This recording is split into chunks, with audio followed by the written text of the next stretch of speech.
Good evening, everybody. Will Wiggleman here with you on the PHP Network. It's Prowlers, it's Wolves, the Port here on Prowlers home opener from McMorran Place. Thanks so much for joining us tonight. Once again, my name is Will Wiggleman, and I'm coming to you here live from the PHP Network and here at McMorran Place with lots of cool stuff that we will be doing here this evening as we get you set for the first home game of the season for the Port here on Prowlers. Stick it with us here on the PHP Network. You will see something here at McMorran that you've never seen before. We guarantee it, and maybe you'll want to buy tickets after you see this pregame show and all the fun content that we have to go with it. But let's get you started here and get going on the pregame show. Take a look at the last game for the Prowlers. And it was a 4-0 win over the Danbury Hat-Tricks last Saturday night as Reed Cooper got his first shutout in the FPHL regular season. And Prowlers also getting some first from Nick Favaro and Artu Hakela. They get their first goals with Port here on Prowlers. Sweep the Hat-Tricks, outscoring them 7-1 over the two games. Take a look at now the last game for the Watertown Wolves. They had a little bit of a jumper go against the Binghamton Black Bears as they fell 7-3. And they get 1 point in the two games on the weekend. First pro goals for Dylan Gutierrez and former Black Bear Darian Benchich. Not enough.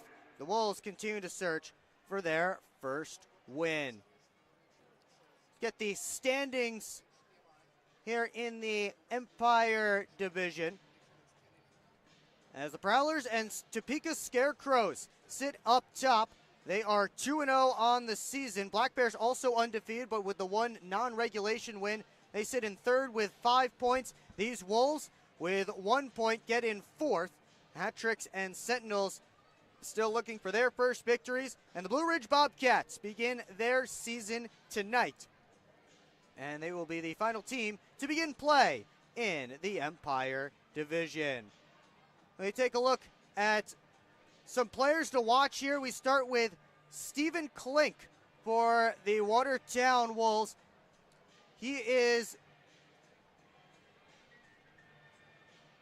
Stephen Klink for the Watertown Wolves. He is their offensive driver, leading scorer. He has 3 goals and 4 points, leading the way for Watertown this season. He's always an offensive threat. On the other side for the Prowlers, Brett Lockhart had a great first weekend of the season in Danbury, scored the game winner on Saturday, and now he's tied for the team lead with 3 points with Dylan Marty, who had 3 helpers in that series finale against the Hat-Tricks. We take a look at where Lockhart will fit in. Those are not our lines from tonight. Those are our lines from last Saturday night. Let's see if we can get our lines from tonight on there. There we go. So Prowlers going with 10 forwards and 6 defensemen for the first time in this game.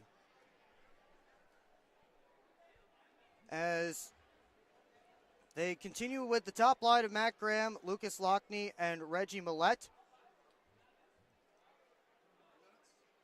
Artu Hakela and Vinny DeCumbus and Austin Fairley, the second line. Connor Bazal, Jamie Bussell, and Dylan Marty are the third line. Luke James gets the extra forward spot over Brett Morick, Matt Gellerman, and the suspended AJ Schlepp. But Tim Morgan is back from being in camp with the SPHL Huntsville Havoc, so he slots in alongside Lockhart. We'll have puck drop for you when we come back here on the PHP Network. Hi, welcome. I'm just checking in, and I have a service animal. Service animal?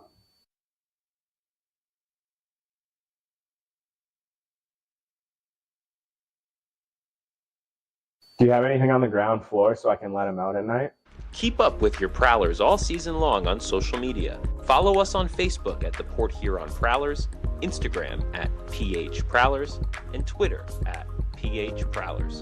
And you can find more information on our website, phprowlers.com.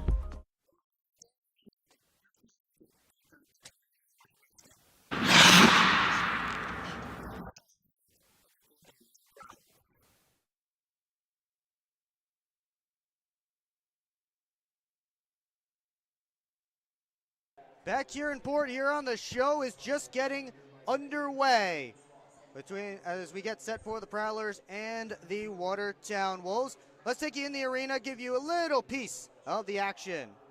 Press conference when we pulled down the black curtain and revealed the logo and the name. We probably had just over 100 people down in the basement of the theater, and it was a fun little press conference. But that kind of set the tone.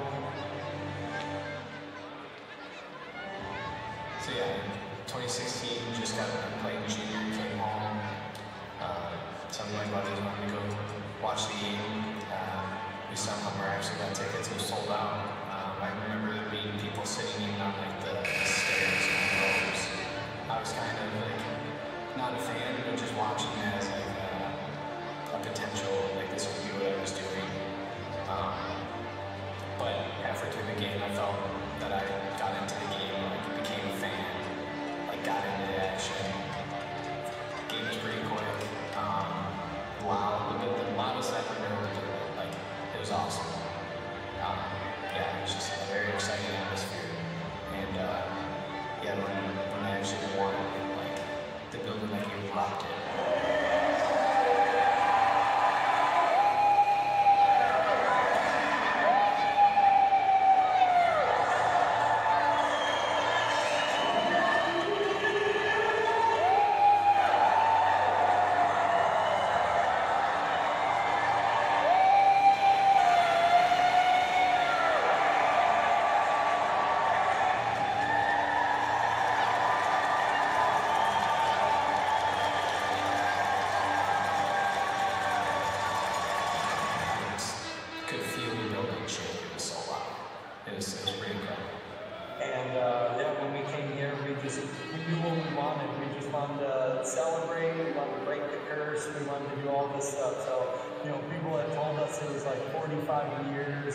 Since the last championship, felt like we were the Chicago Cubs, so it was awesome. Yeah, I couldn't even tell you the last time before that we've won anything in Port Huron. It hadn't been in the 70s or 80s, so 30 years from that. Just looking around, like seeing hope and like all the things that people like wanted, out of hockey in this community. We've always had hockey, but a lot of programs have struggled, either like in pro or junior. Even some of the high schools, like, they had high hopes and then they always let down. But just to see like the community like rally around that and looking around and you see like people's like, I would say dreams come true, but it's not really that. It's like their hope was like finally like it was like a relief, sigh of relief for the building, for the community, for the city. Like just an amazing atmosphere. We were never ready to leave, but we knew that we weren't leaving it in, good hands. We were leaving with someone that was going to stay here and take care of it. And Matt and Amber, they got married, and Matt's a lifer here now. Amber grew up here, and I think it was a good thing that tied him down a little bit. The volunteer kept him here because gave us the opportunity to go start something new and give him the chance to take over and be a leader here. But it's nice to know that, we know that someone's here taking care of us because the Prowlers do, they mean a lot to us. There's still Prowlers here in our house or little things around. So yeah, last year, you can ask any of the guys from last year, they were like in awe of how much support we had through the first round and like especially in the semifinal.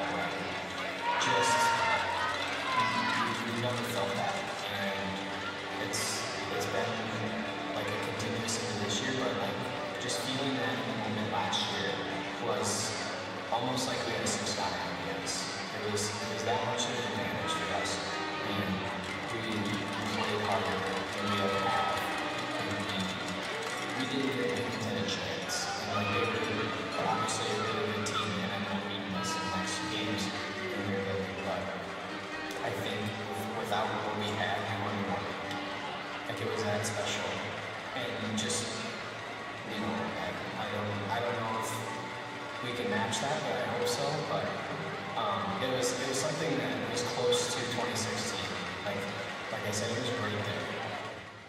So as you can see, a lot of cool new stuff here at McMorran Place, including on-ice projectors and all kinds of fun stuff like that.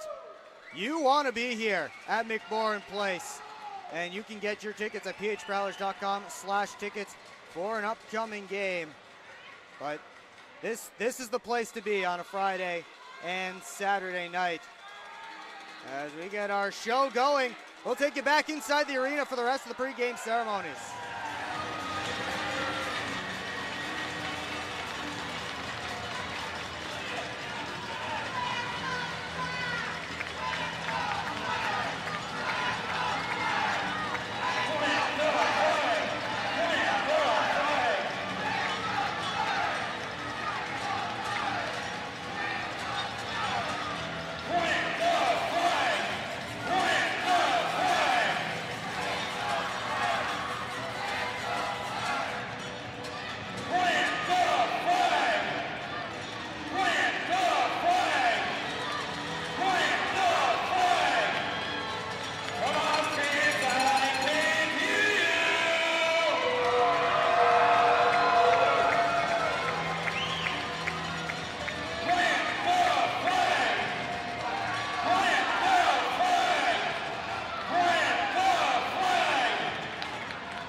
Woodbridge, Ontario, defenseman number 2, Nick Foe.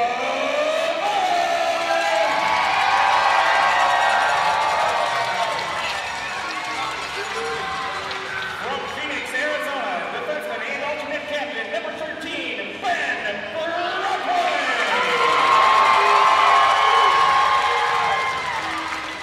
From Phoenix, Arizona, forward number 14, Brett Morek.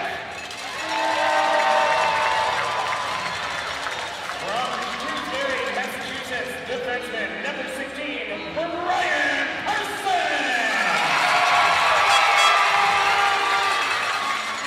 From Inver Grove Heights, Minnesota, forward number 17, Matt Gilman.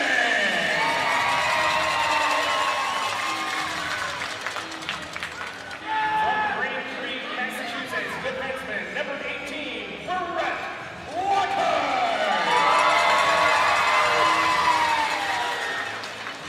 From Boone Township, Pennsylvania, forward number 22, Luke James. From Freeport, Switzerland, forward number 23, Vincent Campbell.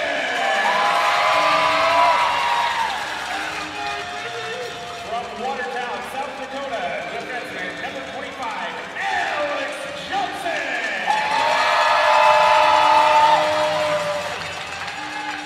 From Nurmes, Finland, forward number 28, Artu Heikkila.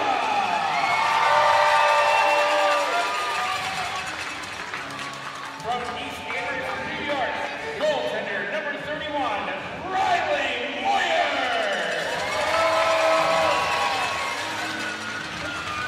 From Orange Park, Saskatchewan, goaltender number 33, Reed Coon.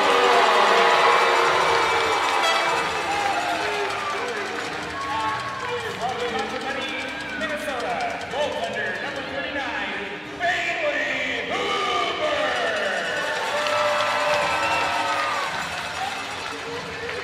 From Garfield Heights, Ohio, forward and alternate captain number 46, Jamie Bussell.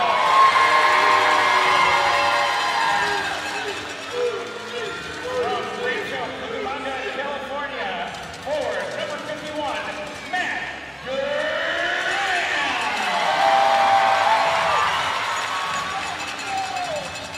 From Medicine Hat, Alberta, forward number 74, AJ Schlupp. From Plainville, Michigan, defenseman number 75, Tim Morgan.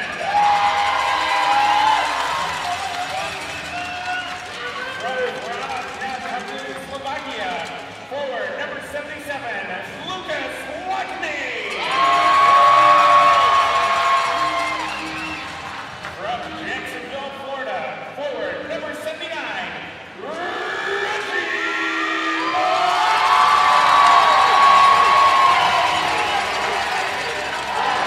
Wisconsin, forward number 88, Dylan Marty.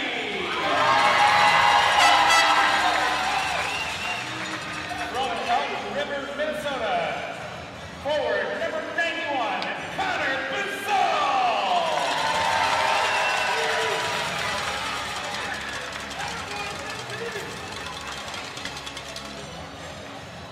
And now, let's meet tonight's starting lineup presented by Orthopedic Associates.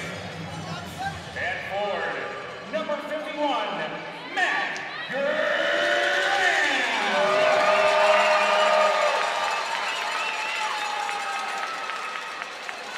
At forward, number 77, Lucas Watney.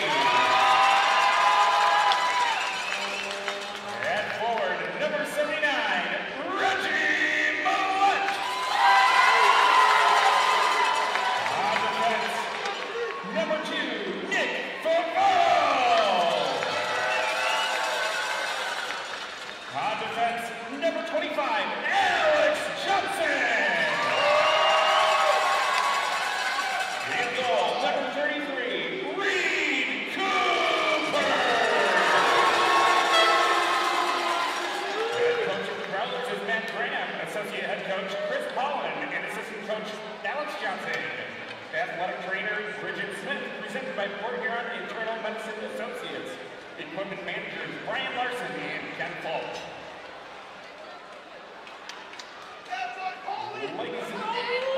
Ladies and gentlemen, at this time, we'd like to have a brief moment of silence for Max Anderson, Yete Dell, and Orga Weisblad.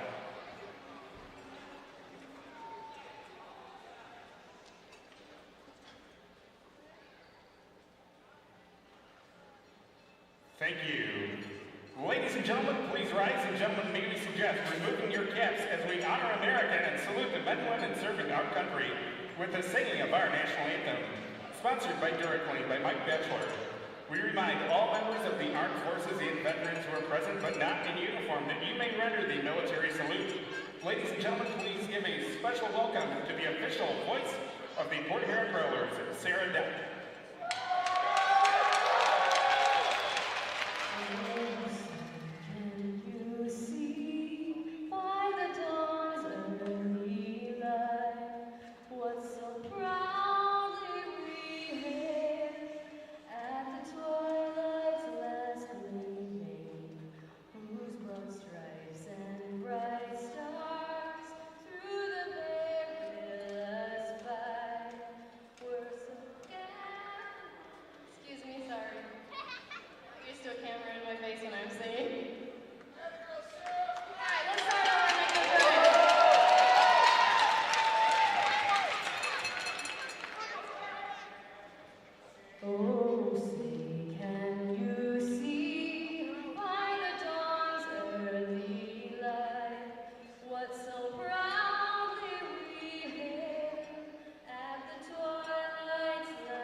Well, if that doesn't get you ready to go, I don't know what will.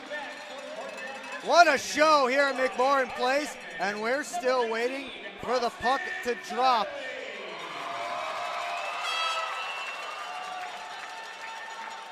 We will have a ceremonial puck drop real quick. While they do that, I'll tell you about the Prowlers and Meyer are partnering for the Goals for Good program. For every goal the Prowlers score this season, Meyer will donate $10 to charity. So far, Prowlers have raised $70 for charity in partnership with Meyer. We'll see if they can get some more goals tonight and continue to raise money.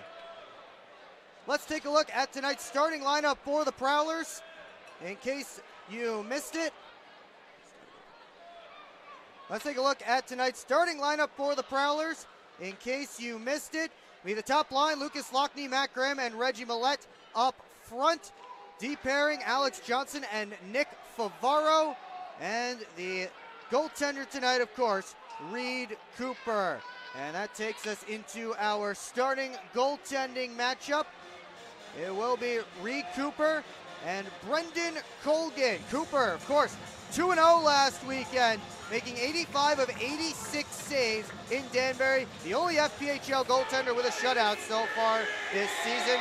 Leads the league in wins, goals against average, and save percentage.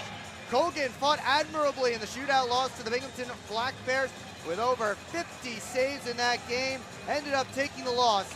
He's a great goaltender for the Watertown Wolves. It's hockey time, ladies and gentlemen, at McMorran Place. Prowlers and Wolves getting set to go. It will be Matt Graham facing off against Chris Corrigan, the former Motor City Rocker. We are underway in just moments now from McMorran Place for the first time this season. The first Let's Go Prowlers chant of the year starts off quickly as Lockney looks to stretch it on for Millette. But stepping in front of that pass was Zach Ross, number 44. Ross back for the puck now.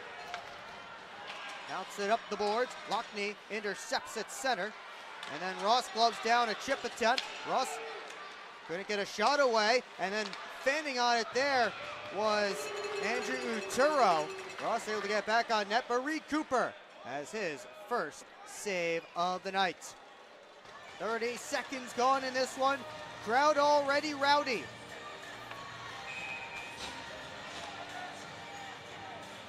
Be Matthew Gordon to draw for the Wolves against Jamie Bucell. Gordon wins it back. Wrist shot from the point off a body. And Bucell chases after it in the corner. Sends it all the way down. Marty and Bazal both hustling after it, but they'll be beaten to it by the veteran Dustin Henning. And an early icing called against the Prowlers. Dustin Henning, of course, the former Prowlers captain. It's the FPHL's active games played leader with 470. 26 ahead of Matt Graham and 60 behind Joe Pace for the all-time FPHL record. And Wolf had his helmet knocked off, much to the delight of the crowd. Prowlers look to escape their zone. Ben Brockway with some room. He gets the red line, rips it all the way around, and Colgan stops it behind his net. Stephen Klink across to Gordon, fires it right in on Cooper. He elects to hang on, and we'll get a whistle and another face-off. Choppy start, plenty of whistles, just over a minute gone. Prowlers and Wolves on Port Huron's home opener.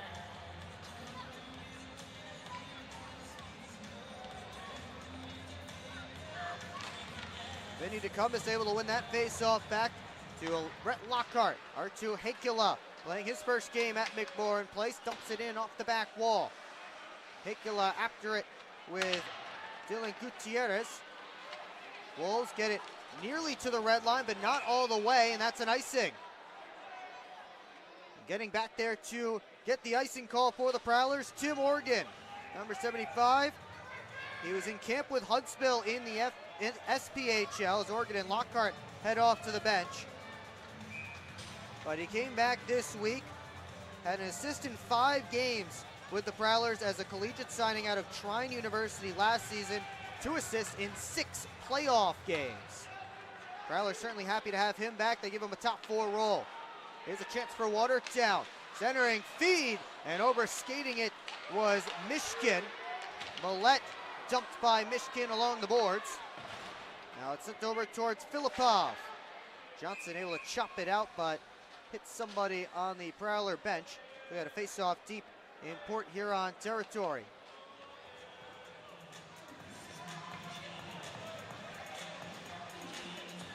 Wolves send out the Corrigan line again. Prowlers will counter with Vinny DeCumbus' lines. DeCumbus, Hakula, and the Prowlers captain Austin Federley.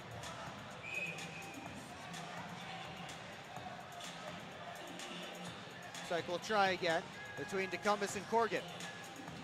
Brad Ryder, another former Rocker on this line as well, as Ryan Gill sends a D-to-D pass across to Ross. That rose about 2 feet too tall of the net. Ryder back for it. Forced by Federley. Ross attacked by Austin Federley, able to lift his stick. And the Wolves come back to try and recover. And a missed pass there. Hakula tried to put it in from the side of the net. Oregon fed it out high. That went off a stick. And it comes all the way back down to the Prowlers' end.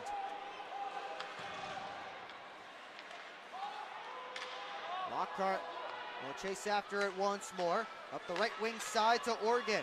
Knocked off his stick by Ryder. Lockhart has to chase again along with Uturo. Ryan Gill to the net off the glove of Cooper. They bat it back out in front and Luke James takes over. He tossed it in off the glass. Colgan keeps it moving in Gill's direction. Gill did not play last season. Signed by Blue Ridge, traded to Watertown this summer. He last played in 2023-24 with the Columbus River Dragons. Has another big hit and knocked the bucket off of Wolf. Gets the crowd going here at McMorran. They've been rowdy so far. Shots just 2-0 Wolves. Prowlers looking for their first attempt at Brendan Colgan, as Parsons kept it in the zone. A couple of Wolves after it, along with Lucas Lockney. Matthew Gordon wrapped it around. Klink and Favaro cancel out. Gordon and Parsons were after it, and now Favaro back with it in his own end. He starts to turn up ice. A wall of Wolves as Favaro gave up to DeCumbus, tried to return feed into Kyle Powell. Millette loads, fakes, all the way around the cage. Reggie Millette works his way up high. He decides to go out of the zone as he's blanketed by Klink. Millette able to shake free, still with the puck. He had his pocket pick. DeCumbus with it now, trying to step around Powell. DeCumbus couldn't spin off that check from Kyle Powell. Johnson sells things down to the net, and Colgan the save, his first of this game. Just 4:10 into it. And now a disturbance over by the Wolves bench between Johnson and one of the Watertown players.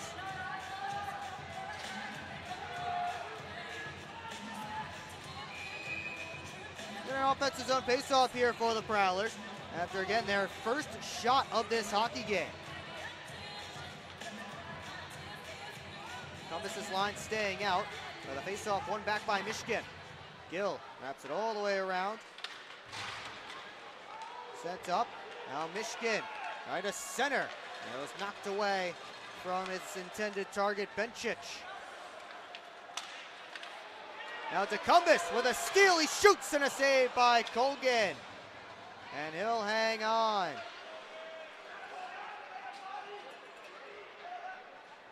Oh, Brendan Colgan tested there. Great job by Vinny DeCumbus with the strip. And he's able to get a good offensive opportunity away. Third line out for the Prowlers. Marty will take the draw instead of Bucell. Marty, the left-hander, is trying to win it back to Brockway at the point, but couldn't do it. Instead, Ross will toss it only as far as Marty with a good glove, able to knock it down. Prowlers have to get back on sides before they attack. Ross, reverse back for Gill. Gill with a full cage on. Had that one gloved down by Bucell. Ross will keep it along the ice this time. He's able to find a target. Gill from straight on. Takes the shot, kick save by Cooper. And it's cleared all the way down towards Colgan. And that took a weird turn. And we will get our first time out. Just over 5 minutes gone in period one. Prowlers and Wolves still looking for our first goal. You're watching Port Huron Prowlers hockey on the PHP Network.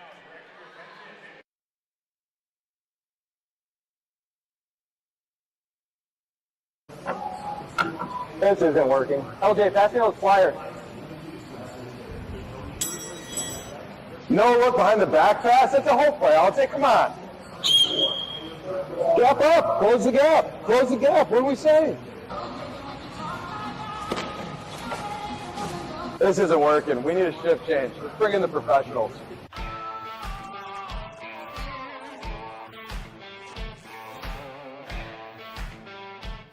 Hello, I'm home.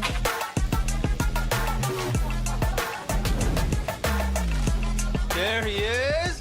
What is happening? Relax. We won. They brought back the snack wrap. Spicy or ranch? Spicy. Yeah, go. Yeah. Just one little bite. Can you stop? Oh, sorry. Gather your crew. Snack wrap is back.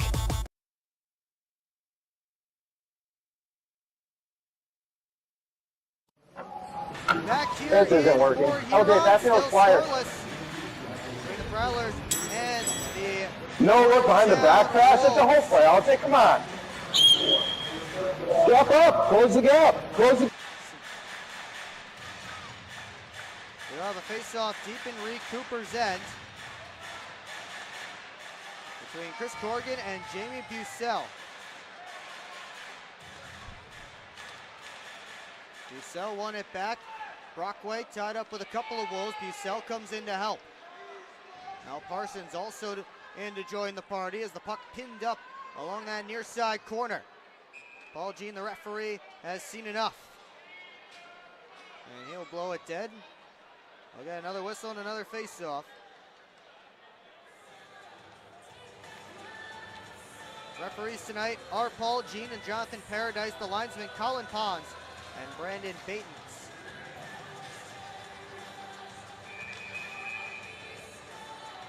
And they decide that Corrigan must excuse himself from this face-off. Somebody else will come in to draw against Matt Graham.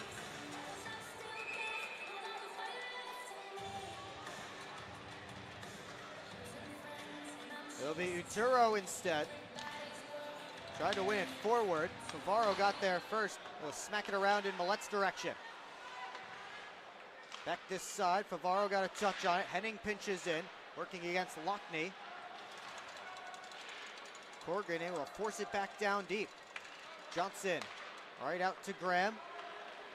Tries a long floater. Got to Millet, but not cleanly, and he couldn't make a play on it. Here's Uturo the other direction. Closed off by Johnson. Lockney comes back to intercept the pass. Favaro let it on for Johnson. On to Millet. Millet on his backhand. Looking around the cage. Steps around McDonald. Millet up towards the blue line. Walks the line. Drops it off. Lockney won't shoot. Now he does, and he rows it over top of the cage. It caroms all the way back down to the Prowlers' end.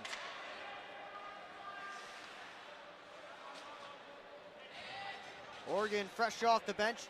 Will scoop it up and wait for his team to finish the change. 13:33 left in period number 1. Picula down Main Street, and his shot gloved and held by Brendan Colgan.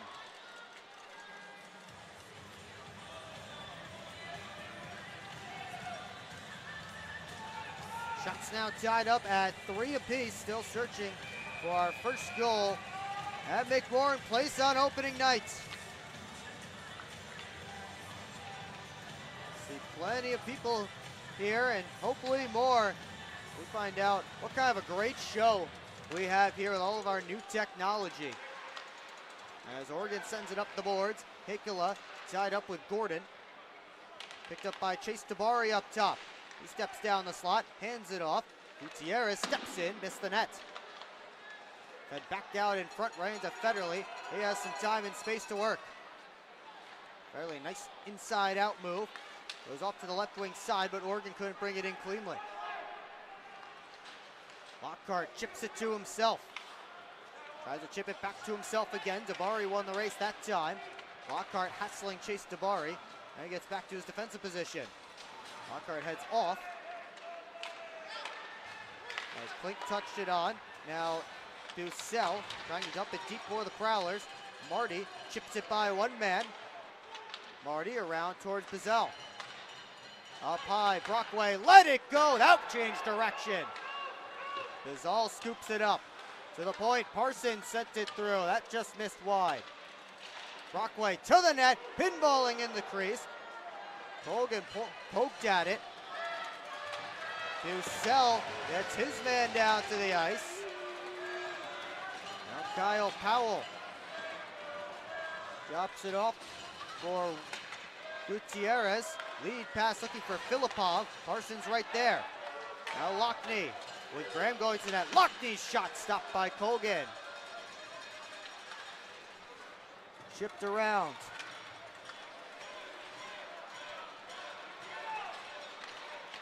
Long shot on Cooper was kicked away. Filipov to the point. Gill back to Filipov. He steps up high, gives it off for Ross. Watched by Millet. Ross just gets it deep. Filipov chased by Johnson, who throws the body into him. Favaro and Graham pin a Wolf to the boards. Quinn Shevers in there. Bavaro looking to finally settle things down. Got it up to Lockney, but he couldn't chip it past Gill. Now Shevers in front, he scores! Prowlers can't escape their zone, and Quinn Shevers, in his first game of the season, gets his first goal, and the Wolves take a 1-0 lead.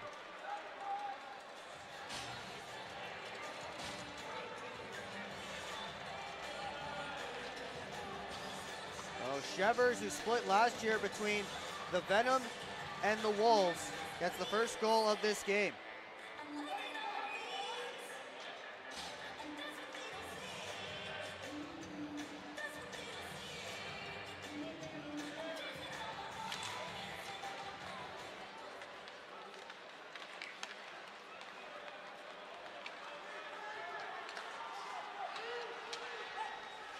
Prowlers looking for a response here, but they turn it over. Uturo tried to drop it off.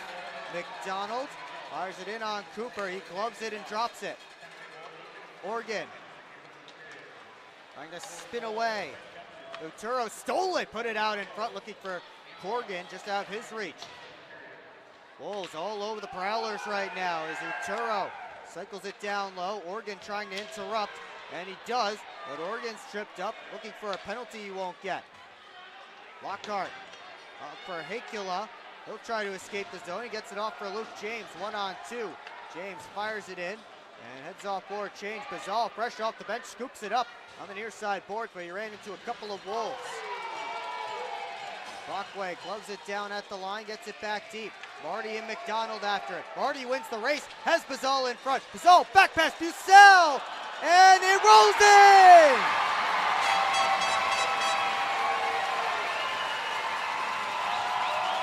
The Prowlers score and tie it up.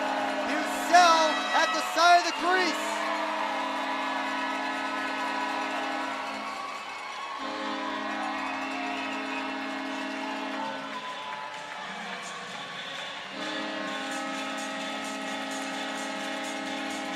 This looks like it will be Jamie Bucell's goal, but Dylan Marty with the hard forecheck able to win the race to the puck.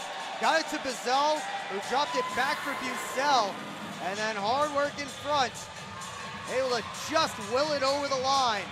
And the Prowlers have their first home goal of the year.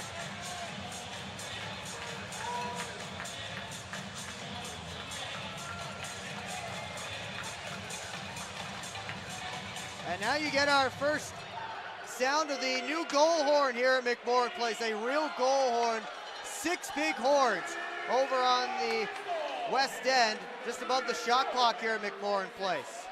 Millette fires it all the way across. Bavaro shot wouldn't go as it rode up off a stick out of play. Each team with a goal. We're tied up at 1, and we'll be right back here on the PHP Network. SMR Automotive Systems is part of the Motherson Group and a proud community sponsor of the Port Huron Prowlers. We are one of the largest manufacturers of rear-view mirrors for passenger vehicles in the world, with local plants in Port Huron and Marysville. We strive to support our local communities and have positions available for various abilities and experience. Find out more about who we are at smr-automotive.com.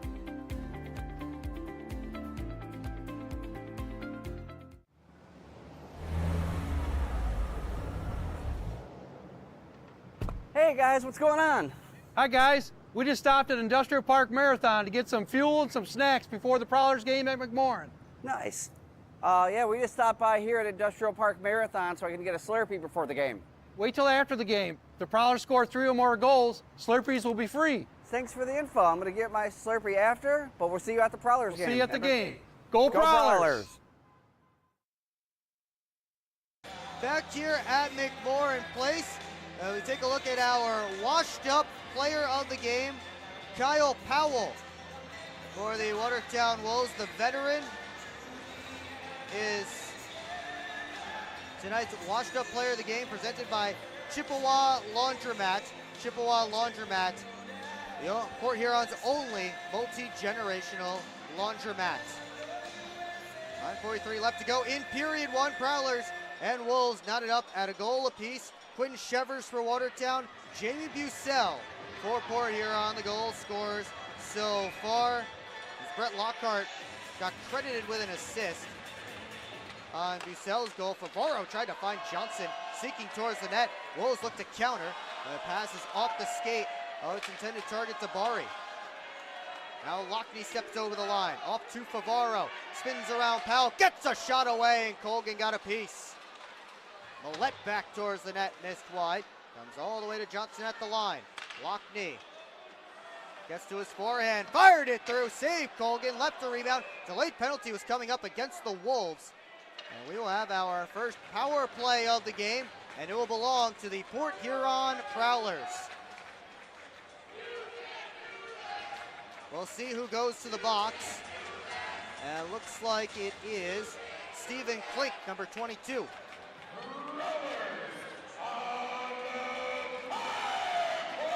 Not sure what the call was. Hopefully we'll find out in a moment.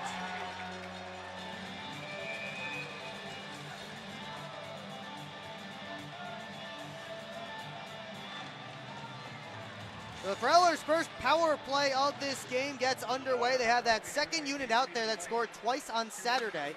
Nick Favaro has the puck now. Scored one of those 2 power play goals. Marty down to Bucel. Piccola, the one who scored the other. He's in the slot right now. Brett Lockhart, the 5th on this unit. Trying to get to Hakula, but the pass a little bit behind him. And it goes all the way back down to the Prowlers' end.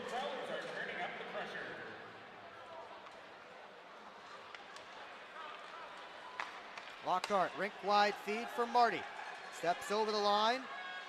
Stops up, gets back to Hakula. Now down low, Bucel on the backhand, looking for his second of the period. Couldn't find the target.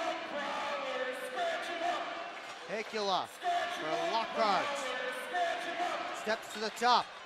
Over to Favaro. Back to Lockhart. Hakula's in front. Try and force it down to Marty. That was cut off. Now the Wolves looking to turn it up short-handed. Uturo fires it right in on Cooper. He'll hand it off to Favaro. The Prowlers change up the unit. Favaro up with a head of steam. Favaro dipsy-doodle to the outside. Lost the puck. Graham in there battling for it. It's taken by Corgan. Goes off the glass and down. 40 seconds left on this power play for the Prowlers. Dropped off. Millette steps over the line and in. Millette down the right wing boards. In front looking for Graham. Came all the way through to Lockney. Johnson had his stick up in the air looking for the one-timer over in that far circle. Federley just sends it right through, and it sticks to Colgan. He'll hang on for a whistle and a face-off. 12 seconds left to go in this penalty to Stephen Klink. Official call against Klink was slashing.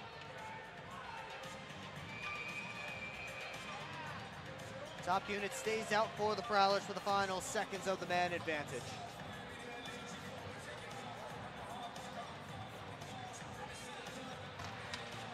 Off the draw, Brad Ryder gets it, trying to hustle up short-handed against Federley. Ryder pulls up, goes back to Gill, as the Wolves will waste the rest of this power play time. So, Prowlers 0 for 1 on the man advantage, and we stay tied at 1 as Klink fans on the dump attempt. Graham for Lockney gets the red line, fires it in. Ross stops up behind his net, waits for the breakout to develop as the Prowlers get a bit of a change going. Ross able to toss it in. Klink the first one on it, tried to center it in front, but Klink and Ross didn't time it up right, and that is an offsides call against the Watertown Wolves.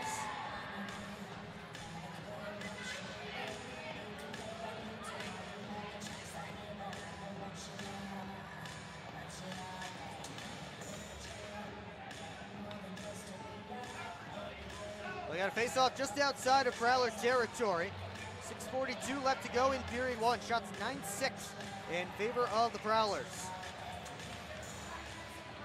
Nicola got it back to Oregon, and Lockhart works on the right wing. Oregon, cross ice, Nicola, indirect feed, looking forward to Cumbus. He and Gutierrez get there together. Hekala able to knock that one down. Gutierrez into Cumbus, digging away. It's poked over in Powell's direction, and the Wolves will get a chance to escape.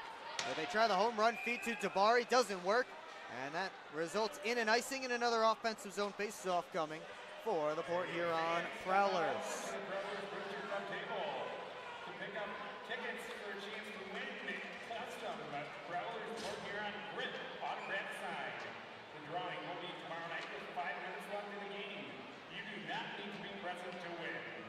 Face-off will be to Colgan's left. Bucell and Gordon will take it. Bucell wins it back. Favaro sends it in deep. Johnson, the defenseman, first one out behind the net. Comes out in front, looking, shooting off the crossbar. Now it's Pizal with a couple of whacks from Gutierrez. Tried to cycle it down deep. Powell took it away. Gutierrez with his head up. Skates out of his own end, gets the red line, gets it deep in on Reed Cooper, who drops it for Johnson. He steps out, off for Favaro, trying to sidestep the oncoming Quinn Shevers. Matt Graham, fresh off the bench, able to knock it away from Filipov. Colgan stops it behind his net. Gutierrez tried to feed it up. That was blocked away. Graham on the puck, on his backhand, hands it off. Oregon down Main Street. Oregon a shot, and it's stopped by Colgan. Millette went digging away for it, and the Wolves take exception to that. Tim Oregon still looking for that first pro goal. Got a good look at the net. Tried to go short side on Brendan Colgan, just couldn't get it done.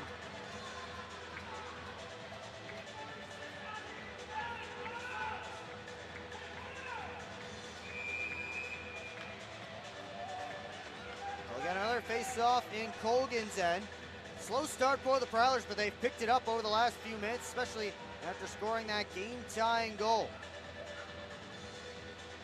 Brendan Colgan is having an extended conversation with referee Jonathan Paradise.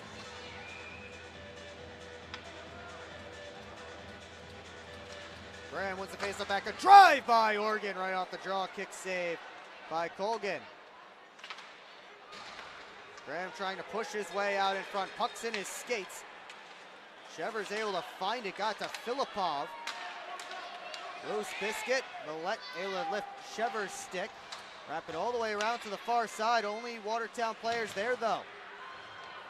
McDonald pushes it back down deep. Filipov keeps it moving. Benchich cycling to Shevers. Millette trying to take Shevers in. So it's fed out in front. And now Millette hops on it. And get up to Lockney on the left wing side. He backhands it deep. Millette first there. And a push it out in front. McDonald got down to a knee to block it. To Cumbus in tight. Popped up in the air. Puck's loose. Backhander by Hekala wouldn't go. And it comes to the line to Parsons. Sends it back on goal off a stick and high. Chaos in front of the Watertown net as Dustin Henning able to toss it out. Parsons getting to it first in his own end, quickly pushes it right out of the zone. Hekala skates into it. Hekala curl and drag shot, sent it just wide. Parsons hustles and keeps it alive at the line. Gill trying to spin away from DeCumbus. Hekala and Corgan come in. Hekala comes out with the puck, out top, and the one-timer by Favaro is kicked out. DeCumbus up high. Favaro couldn't dangle through. He was knocked down. Hekala backhanded towards the net, but it was blocked. Federley just able to keep it at the line momentarily. Finally, the Wolves escape their end. It's Reiter curling back, handing off, and a shot was blocked by Bucell. Kept alive at the line, popped high up in the air, knocked down by Uturo. Corgan to Ross. Towards the net, blocked by Bucell. They get it over to Reiter, loads it up, passes it to the point, and the feed over to Gill. They got their signals crossed, Gill and Ross, and the Wolves have to regroup. They're right back in quickly. Prowlers did get a couple of guys off on a change, as Johnson looking towards Pizal, couldn't get him out of the zone though. Under 3 to go in period 1, as Jamie Bucell will settle things down behind his own net. And Brett Lockhart takes the handoff. Shots 13-7 in favor of the home side. Oregon skates up with it. Tried to go over to Graham, that didn't work. Oregon still chasing after it. Wolves look to work out. It's Klink, just long tossing it all the way down, and that's an icing against Watertown. We'll take our final timeout here with 2:16 left to go in period one. You're watching Port Huron Prowlers Hockey on the PHP Network.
Back here in Port Huron, 1-1 our score between the Prowlers and the Watertown Wolves. Will Wiggleman here with you with the entire crew.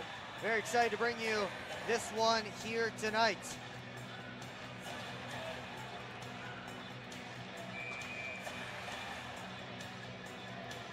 Should be some more good hockey here. Wolves looking for their first win of the season. Prowlers looking to go to 3-0 in the first time in franchise history.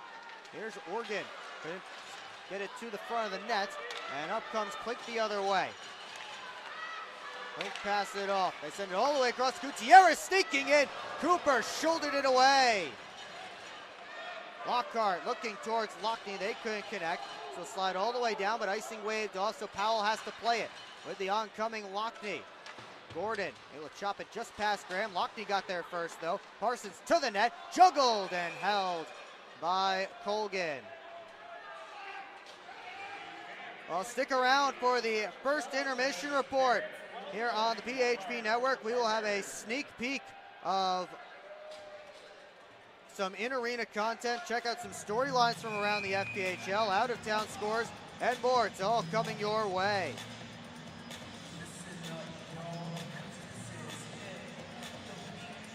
Prowlers hoping to get themselves another goal here, take the lead. Here's Cummins with a chance, and he just rose it too tall. Puck may have hopped up on edge on him at the last moment.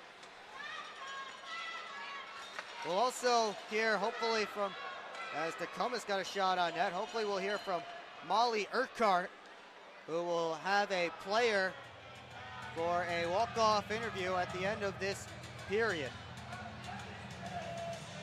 And she will have Jamie Bucell, the Prowlers goal scorer. So be sure to don't go anywhere when we get to the end of this first period. We'll hear Jamie Bucell's thoughts on the opening 20. Bucell sliding in for this face-off against Corgan. Marty lined up right at the halfway point of the circle, right behind Bucell. Wins it to him. Marty can only chop at. Went off an arm, and it drops for Johnson. Down looking for Bizal. That got away from him. Bucell, Bizal, taken in by McDonald. It's fired around the boards. Favaro able to keep it in the zone. Marty turns the corner, got it on net, but off a stick and up out of play as Corgan is right on top of him. Wolves got the first few shots of this opening period. The Prowlers have gotten 6 of the last 7. They're up 15-8 in the shots category. Trying to see if they can take the lead before we get to the intermission.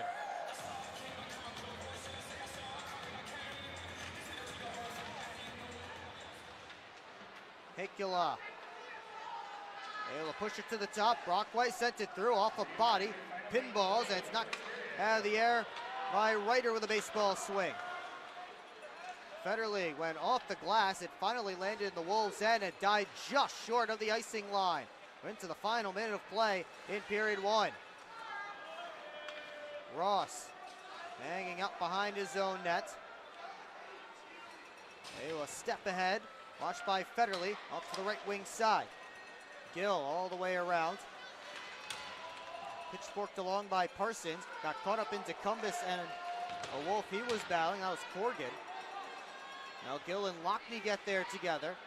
They're pinned up along the boards.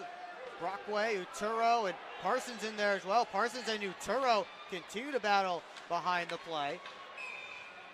And a penalty is coming up against either Brian Parsons or Andrew Uturo, or both. Will find out. Just 10 seconds left here in period 1 as the linesmen have to separate them.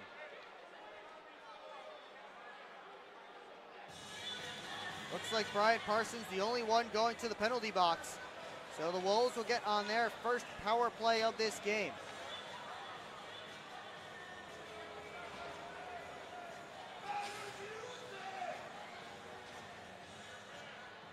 We'll get to see the penalty kill that was so successful for the Prowlers last weekend against the Danbury Hat-Tricks.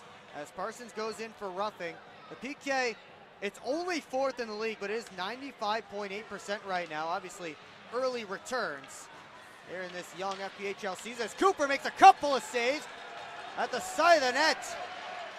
Backhanded back there, and time expires. Once again, coming up on the intermission report, we will get Molly Urquhart along with Jamie Bucell. We will not have Around the Empire. We will take you, though, to get a sneak peek at some of our in-arena content. We'll get the out-of-town scores and much more. So keep it locked in here on the PHP Network when we head to our intermission. But we will keep you here for right now as we await Molly Urquhart and Jamie Bucell. They will have a chat, try and get set to line this up. The Prowlers had a slow start. Watertown able to come back, and Watertown able to get the good early jump. They get the first goal of the game. Then the Prowlers were able to tie things up. And that's where we sit 1-1 through 20 minutes. And now we take it down to Molly Urquhart in the Prowlers tunnel.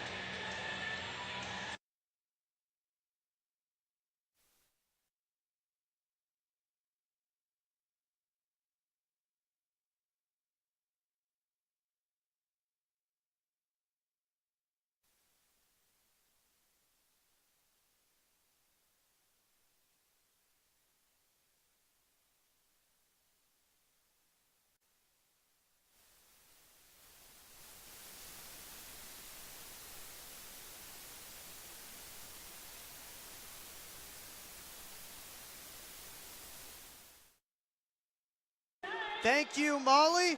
And that was, of course, Prowlers alternate captain Jamie Bucell and their goal scorer so far tonight. We will take a timeout, and when we come back, we will show you a little bit of what went on in here in the arena, and we will do it next here on the PHP Network. Well, have you seen the new Prowlers team store? It's new, it's awesome, and it's ready to go down in the southwest end of McMorran Arena. We have all kinds of new stuff, hats, shirts, and fun gear for you, and you can walk in, touch it, feel it, see it, all that fun stuff. So be sure to check out the Prowlers team store down on the southwest of the arena. Next time you're here, it will be also open for office hours during the week. We'll be right back here on the PHP Network.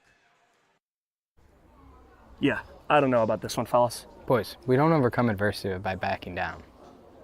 But yeah, I don't know about this one. That's reassuring. We're so screwed. All right, boys, here's the game plan. LJ, You start with bananas. B-Way. Wait, why do I have to do the bananas? Because you're the softest on the team. I don't want the bananas. This thing is gonna melt. We gotta hurry up. I won't do it. Okay, both of you.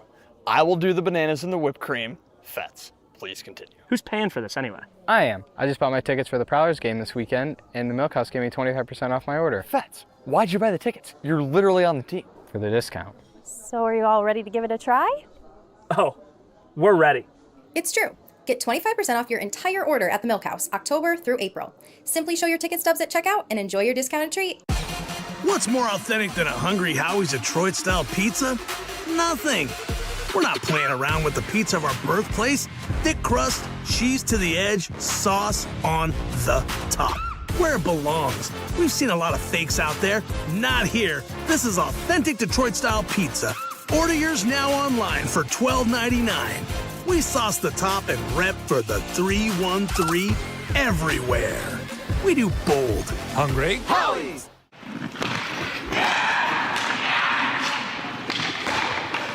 Hockey is like a business. One missed pass can derail the perfect plan. Have Taft Consulting help you get your whole team on the same page. They have the expertise to help you follow through on all your goals. Find out how they can help you today by emailing taftconsulting@outlook.com. Explore the 140 miles of stunning shoreline along Lake Huron. That is Michigan's Thumb Coast. Discover charming coastal towns, serene beaches, and endless outdoor adventures. Stay at cozy hotels, paddle through pristine blue waters, and hit the fairways along breathtaking views. Plan your perfect getaway at bluewater.org.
Back here at McMorran Place, we are tied up at 1 goal apiece between the Prowlers and the Watertown Wolves. And we had a cool show on the ice during the pregame, and we will give you a taste of what that looked like now. Yeah, I don't know about this one, fellas. Boys, we don't overcome adversity by backing down. But yeah, I don't know about this one. That's reassuring. We're so screwed. All right, boys. Here's a game plan. It was the finals of 2015, and we had just lost in Game 5. I was walking out of the rink, and Barry tapped me on the back, and he said, "Hey, great season. Look forward to chatting with you, but get ready to pack. You're going to Port Huron." And I was like, you're like ready to cry. You just lost in the finals. You're like, man, I was so close. But then I knew I was packing my bags to go do something even more special. I remember our first press conference when we pulled down the black curtain and revealed the logo and the name. We probably had just over 100 people down in the basement of the theater, and it was a fun little press conference, but that kind of set the tone. So yeah, 2016, just got done playing junior, came home. Some of my buddies wanted to go watch the game. We somehow actually got tickets. It was sold out. I remember there being people sitting even on like the stairs in the rows. I was kind of like not a fan, but just watching as like a potential, like this could be what I was doing. But halfway through the game, I felt that I got into the game, like became a fan, like got into the action. Game was pretty quick. Loud, the loudest I've ever heard the building. Like was awesome. Yeah, it was just a very exciting atmosphere. And yeah, when they actually won, like the building like erupted.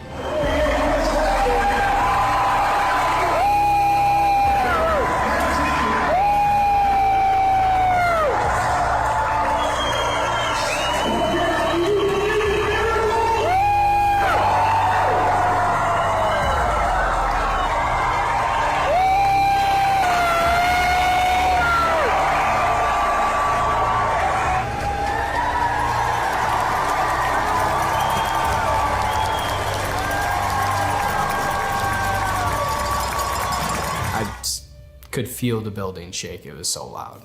It was pretty incredible.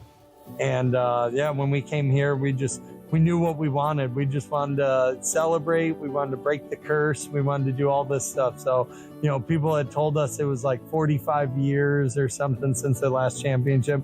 Felt like we were the Chicago Cubs. So it was awesome. Yeah, I couldn't even tell you the last time before that we've won anything in Port Huron. Like it had to have been in the 70s or 80s. So, you know, 30 years from that. Just looking around, like seeing hope and like all the things that people like wanted, you know, out of hockey in this community. We've always had hockey, but, you know, a lot of programs have struggled, either like in pro or junior. Even some of the high schools, like, you know, they had high hopes and were always let down. But just to see like the community like rally around that and like looking around, like you see like people's like, I would say dreams come true, but it's not really that. It's like their hope was like finally like, it was like a relief, sigh of relief for the building, for the community, for the city. Like just an amazing atmosphere to be in. We were never ready to leave because we knew that we weren't leaving it in, you know, good hands. We weren't leaving with someone that was going to stay here and take care of it. And Matt and Amber, you know, Matt met Amber, they got married, and Matt's a lifer here now. Amber grew up here, and I think it was a good thing that his wife, you know, tied him down a little bit. The ball and chain kept him here because gave us the opportunity to go start something new and give him the chance to take over and be a leader here. But it's nice to know that, you know, we know that someone's here taking care of this, because the Prowlers do, you know, they mean a lot to us. There's still Prowlers here in our house or little things around. So yeah, last year, I mean, you can ask any of the guys from last year, they were like in awe of how much support we had through the first round, and then like especially into the semifinal. Like just we've never felt that, and it's been like a continuous into this year, but like just feeling that in the moment last year was almost like we had a sixth guy on the ice. It was that much of an advantage for us, and we played harder than we ever have. Like we didn't give Binghamton a chance, and like they were obviously a really good team and ended up beating us in the next 2 games in their building. But I think without what we had, we wouldn't have won any game. Like it was that special, and just, you know, I don't know if we can match that, but I hope so. But it was something that was close to 2016. Like I said, it was right there. But I'm sure once we reach the finals this year, it'll be even more special.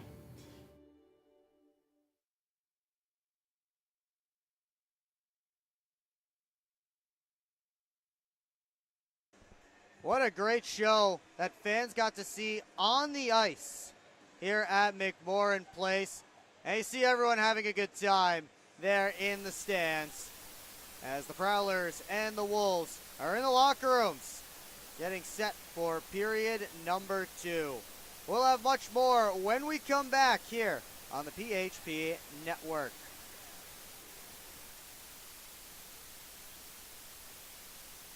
Hi, welcome. I'm just checking in, and I have a service animal.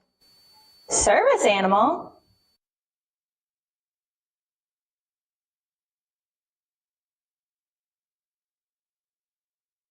Do you have anything on the ground floor so I can let him out at night? Keep up with your Prowlers all season long on social media. Follow us on Facebook at the Port Huron Prowlers, Instagram at PHProwlers, and Twitter at PHProwlers. And you can find more information on our website, phprowlers.com.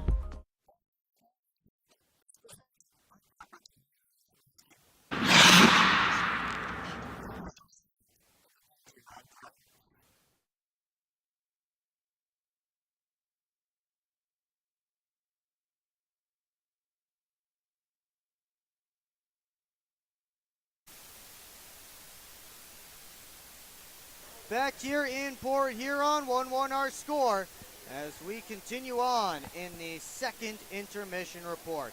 Will Wiggleman here with you on the PHP Network. Thank you so much for joining us tonight.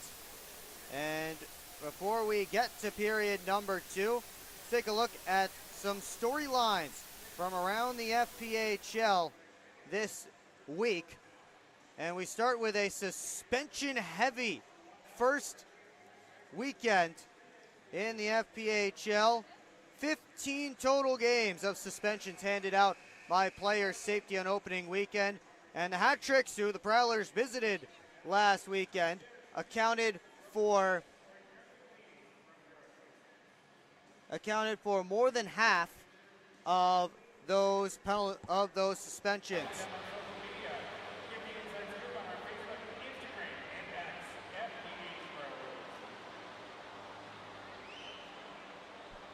For more than half of those suspensions, Josh Tomasi a game, Jesse Swanson 2, and Zach Pamaleon 5 for a total of 8.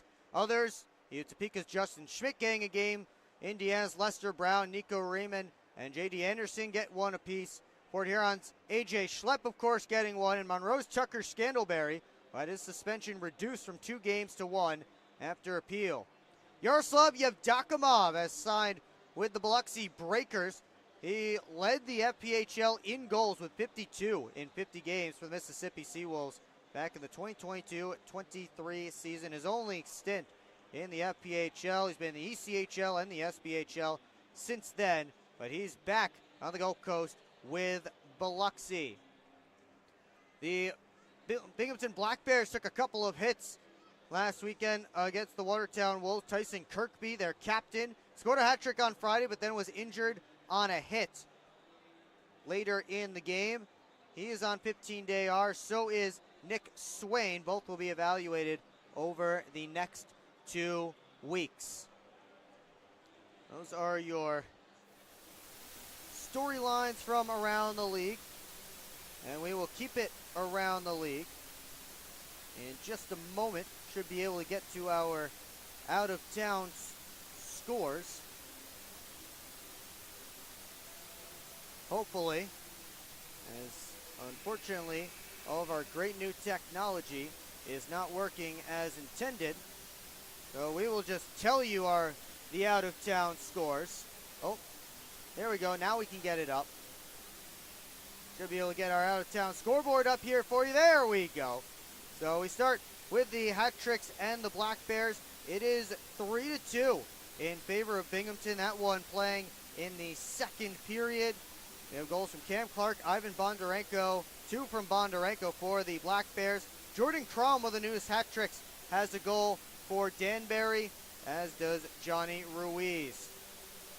The River Dragons with a 1-0 lead on the Blue Ridge Bobcats. Loic Plouffe, the only goal so far in Wytheville. Athens Rock Lobsters up 2-0 in Indiana. That one at the end of period 1. Goals from Philip Virgili and Garrett Milan. A power play goal for Virgili and shorthanded for Milan. Those goals coming 1 minute and 17 seconds apart. Finally, we have the Battle of the Carolinas. North Carolina versus South Carolina. And the now Twin City Thunderbirds are taking on the PD Ice Cats. It's 2-1 right now in favor of the Thunderbirds. Zach White and Gus Ford have the goals for the Birds. And Patrick Marcinkovitz has the goal for PD. Prowlers and Wolves are tied up at 1 goal apiece here at McMorran Place. And dropping the puck in just a few moments, the Biloxi Breakers and the Topeka Scarecrows for the first ever home game in Scarecrow's history. And as the referees start to hit the ice here, we will get set for period number 2 here from McMorran Place. Prowlers and Wolves knotted up at a goal apiece. We'll see who, if anyone, can get our first goal of period number 2.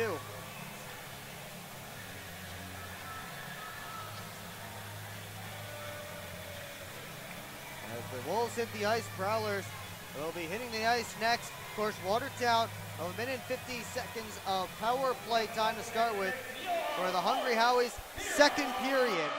When we get underway, Brian Parsons will still be sitting in the penalty box serving his roughing penalty.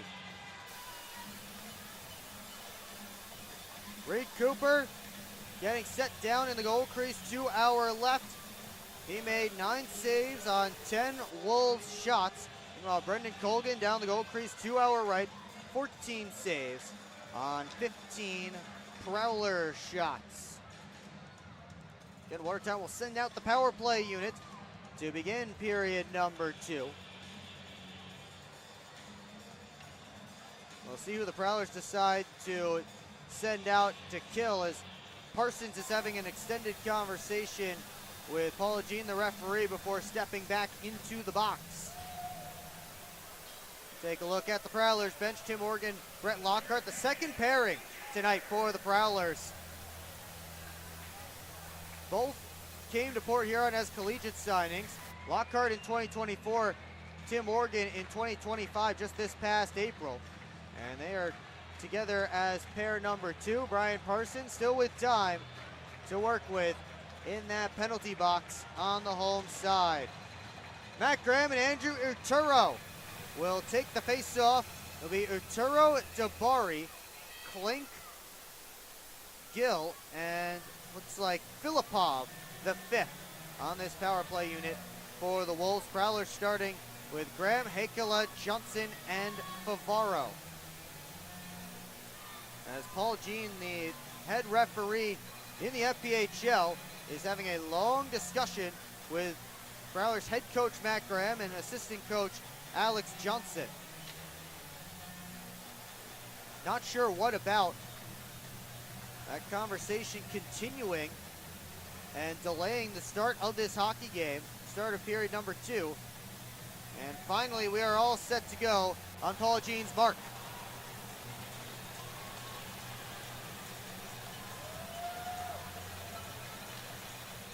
Graham wins the faceoff. Hungry Howie's second period is underway as Johnson gets a quick clear. Hand off behind the net. Ends up on Gill's tape.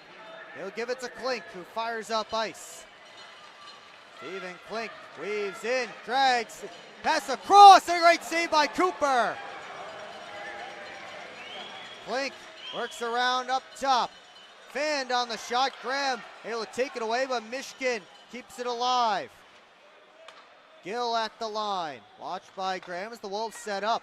Dabari to Gill. Back down to Dabari. Navarro's defending without a stick as it was sent towards the blue paint. Dabari to Klink. Lets it go. Save Cooper. Wrap try. And Cooper got the right pad around to make the save. Pressure still on. Gill down the wall. Mishkin off behind the net. Artu Hakela fires it up the glass and all the way down.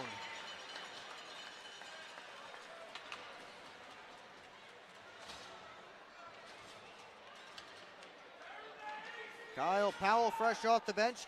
Grabs it for Watertown. 30 seconds left on the Wolves' man advantage. Bencic dumps it in deep. Lockhart fires it up. And Powell just couldn't keep it in at the line. Gordon off for Ryder. Chased by Oregon. Throws on the brakes. Ryder up top. Powell wrists it through off the backboards. And now Corrigan. Got it back. Parsons steps out of the box. So we're back to 5-on-5.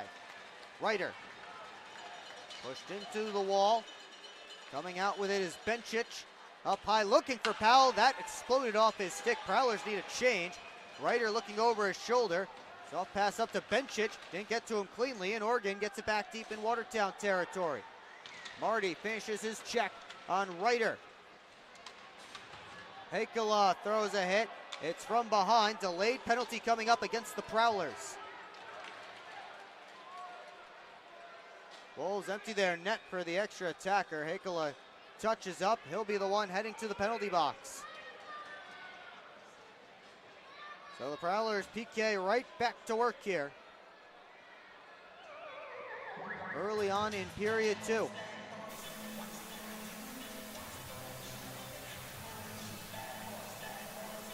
So likely a boarding penalty against Arttu Heikkila.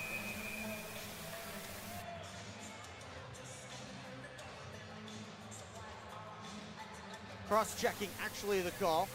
But the Wolves get their second power play of this game right off the draw. Bucell clears.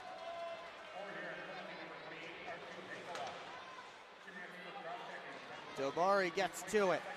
Throws on the brakes. Hand off for Klink on the right wing side. Flying from with an outside shot that Cooper's able to shrug away. Dobari turns. Looks straight at Bucell. Dobari down low. Tries to put it right on net. Cooper the save. And it's cleared. 30 seconds gone on this Watertown power play. Klink comes back for it. He's the guy offensively for Watertown as he sent a rink-wide pass to Dobari. So taken by Lockhart. And he sent it all the way down, but they say Lockhart knocked it down with a high stick. So instead of a clear for the Prowlers, it is an offensive zone faceoff for the Watertown Wolves.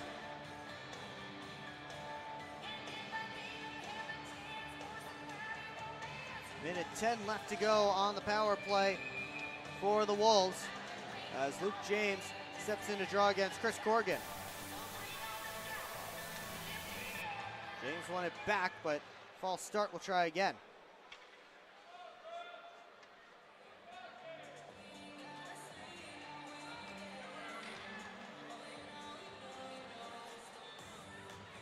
Same spot to Reed Cooper's right.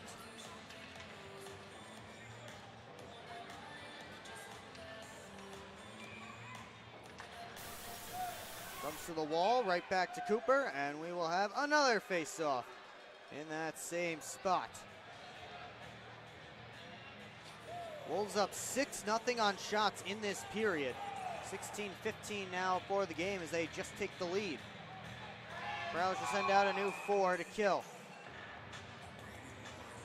Marty to draw against Ryder. Ryder won it back. Corrigan to send it right down the boards. And Marty got his stick on it, pops up out of play, and there's a souvenir.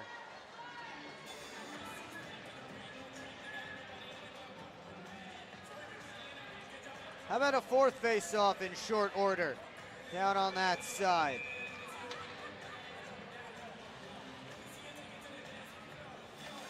Ryder wins it back. Corrigan fed it across to Powell.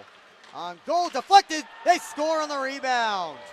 And it's Brad Ryder with his second of the year, making it 2-1 Watertown on the power play goal.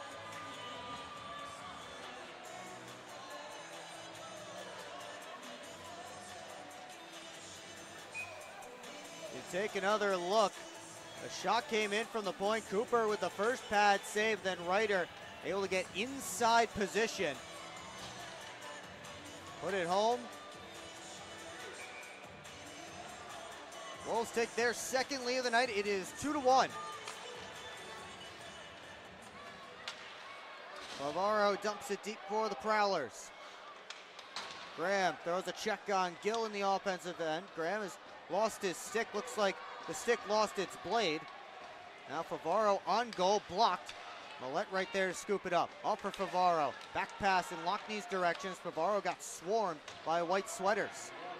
Lockney couldn't feed it out. Millette up high looking for Johnson. That one just hopped away from him, and he got it off for Brockway. Gill Off the glass to the Prowler blue line. Filipov ran into Brockway there. And now another penalty coming up. Looks like Ben Brockway for holding.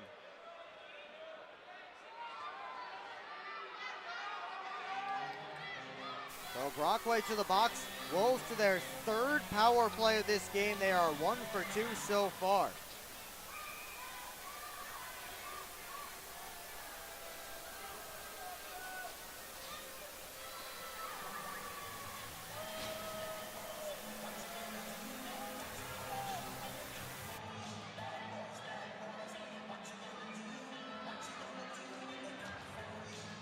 We'll see if the Prowlers PK can be successful this time. And Bucell won the faceoff, and it's quickly cleared down by Favaro. Colgan holds it behind the net. And now Gill waits for Klink, who scoops up the puck. Watched by Federley. Klink weaves to the left wing side. Gets it down deep. Gill up to the point, at the point, had to back out of the zone as the puck came out. He was under duress from Luke James. Now James trying to cause more havoc, this time in the Watertown end. Gill just whipped it across. And this pass picked off by Lockhart, coming in short-handed, and he shot it wide. Trying to go move to the right, shoot back to the left. Couldn't find the target. Nice short-handed chance, though, for Brett Lockhart. Klink couldn't dangle through all four Prowlers. Dabari trying to get back down to Klink, kicked off his skate, and Lockhart clears. Halfway through this Wolves power play, Powell turns it back up. Long lead pass to Uturo. Back for Powell, lets it go. It's a glove save for Reed Cooper, and yet another penalty.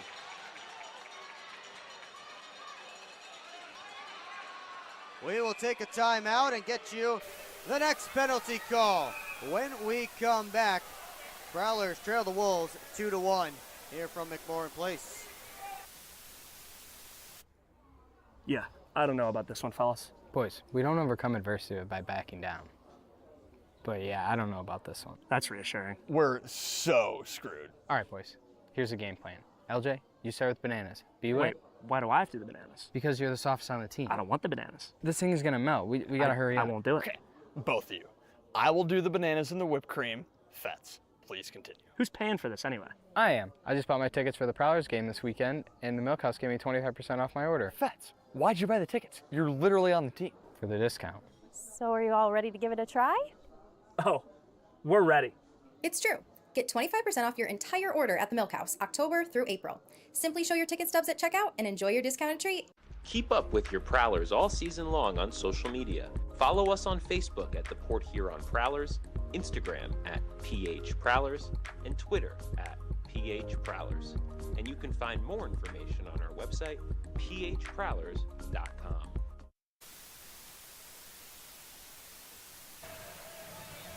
Prowlers back to the PK as what's been a disaster of a second period continues so far. As they have Alex Johnson in the box. 2 minutes for cross-checking to join Ben Brockway. So the Wolves will have 47 seconds of power play time.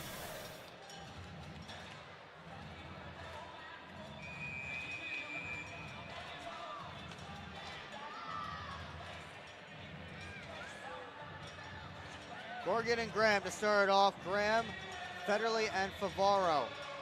The three out there for Port Huron right now. Back to the line, it goes to Powell. Over to Corgan. Back to Powell. Down low. Ryder taking a look. Looks along the half wall to Powell. And now Corgan. Able to walk the line. No shot yet from the Wolves on this 5-on-3. Powell tried to feed it out in front. Couldn't get it there. Bencic takes it in. Powell back to Bencic. Bencic takes a look, trying to backdoor feed to Ryder, who had no idea that puck was going to come to him. Corgan walks in and fires, misses the net. Powell up to Bencic.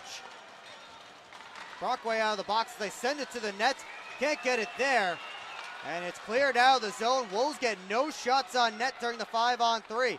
Now it's led on for Graham. By himself, short-handed. And he fires it off the back glass. 55 seconds left on Johnson's penalty.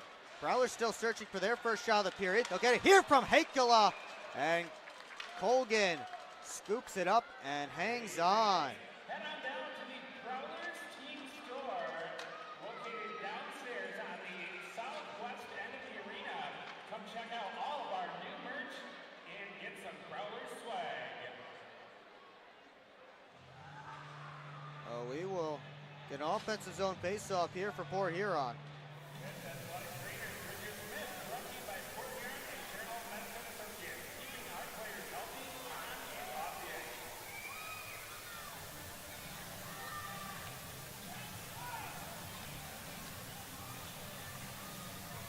So we'll get an offensive zone faceoff for the Prowlers.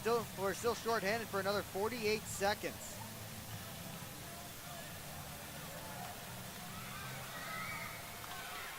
They dig away off the faceoff. Michigan gave it up. And now Gill will skate with it. Across the Prowler logo at center. Gill gets back to it in the corner. They try and poke it along. Lockhart in there. Rim back around to the far side. Floated up to the point. Dropped off, and now Gill. Straight on, one-timer clink off the stick of Lockhart, who got over. Jabari over to Clink. Tried to drop it back through, found Michigan's side of the net. Sweeping it was Uturo. They sent it wide along the ice. Johnson is out of the box. Back to 5-on-5. Bodies flying as James went sliding. And now a 3-on-2. Johnson with it. Fed it over and couldn't connect with Organ. Just handcuffed Tim Organ a bit with that pass. Lockney tried to put it out in front, but that puck was bouncing. Johnson chases down Uturo. Graham able to chip it back into himself. Graham tried to drop it off to Favaro. Eventually got there. Millette on goal. Missed it high and wide. Parsons back towards the cage. They blow it dead. And now the Prowlers guilty of too many men on the ice. I see 6 out there right now. So no doubt they are going back to the penalty kill. 12:01 left to go in the Hungry Howie's second period. Prowlers get their PK out there. And they will send somebody to the box. Looks like Johnson will be in to serve it.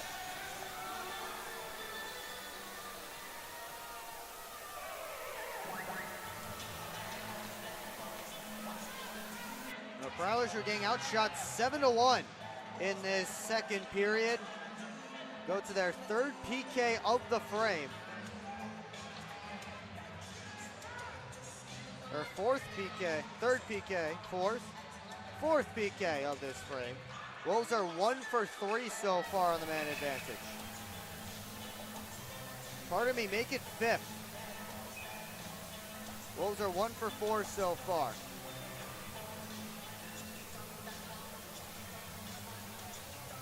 And now they're asking Reggie Millette to head to the box. Not sure the reasoning for that. Maybe we'll get some clarity.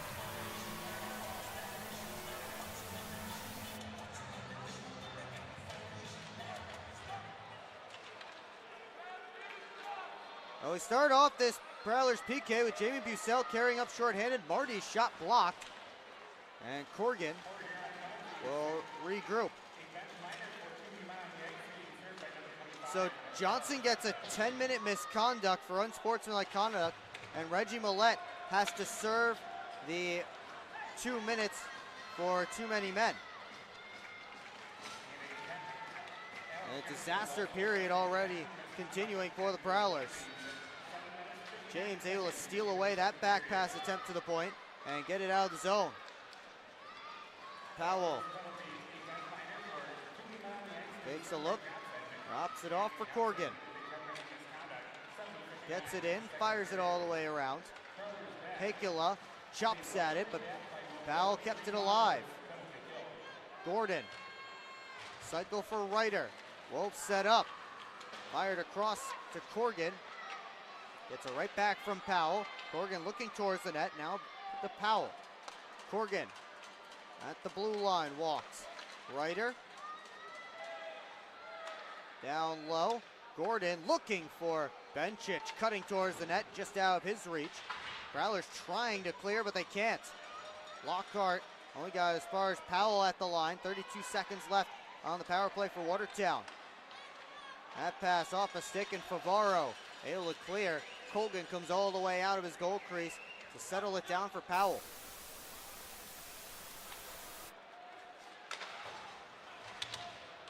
Oregon able to touch it back to Watertown territory. Federley couldn't touch it there because he was still offside. Gill drops it. Filipov weaving in, able to fire it all the way around. Oregon keeps it moving. The Wolves keep it alive just as the power play expires. Gill gave it away to Bazal, and he sends Federley on his way up the right wing side. Federley is chased down by Dustin Henning. Parsons to the net, deflected. Colgan got a piece, and now Stephen Klink has a breakaway. Working in, Klink off the post.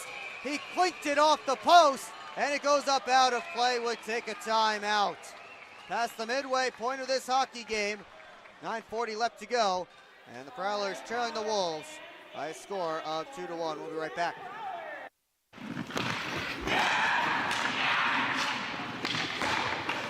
Hockey is like a business. One missed pass can derail the perfect plan.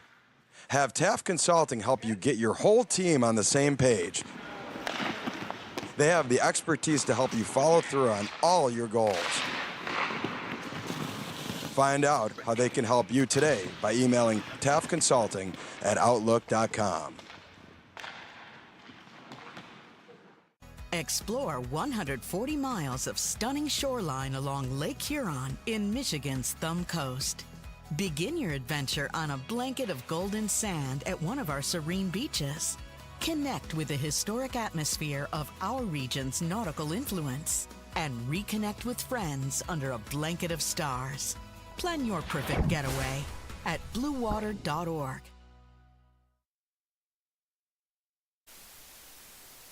Back here at McMorran Place.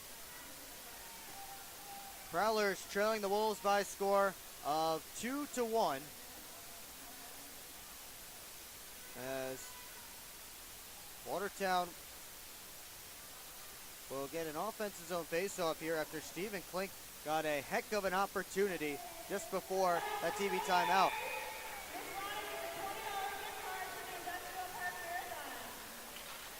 Off this face-off in the Prowlers end. Lockney scooped it up, but he took a bump from Mishkin. And now Favaro dumps it all the way around. Millette trying to toss it out, couldn't do it. They blow the whistles as Shevers and Parsons were tied up, and both Shevers and Parsons will head to the penalty boxes. We'll see if these affect on-ice manpower or not. I don't believe they will. But either way, Quinn Shevers and Brian Parsons both heading to the penalty box.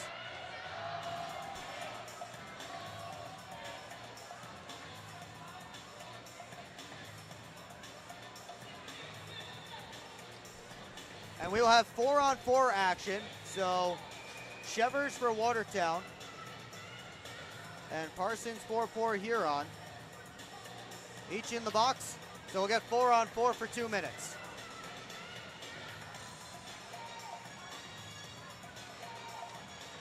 And off the draw, Watertown controls. It's Filipov ducking through a check.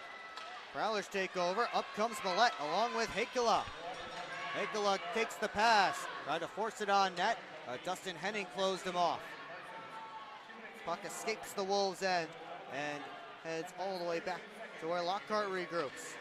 Just ripped it up for Heikkila. Able to get through, trying to find the puck. taken over by Gutierrez. 2 for roughing for both Parsons and Shevers. As Cooper able to swipe it aside. Mishkin down deep. Bavaro taken in by Filipov. Try to whip it out in front. Nobody home except Prowlers. And Hakala starts up ice on the left wing side. Hakala just softly towards the net. Went off a Wolf. Hakala back after as the Prowlers getting a change. And now Hakala finally getting to the bench.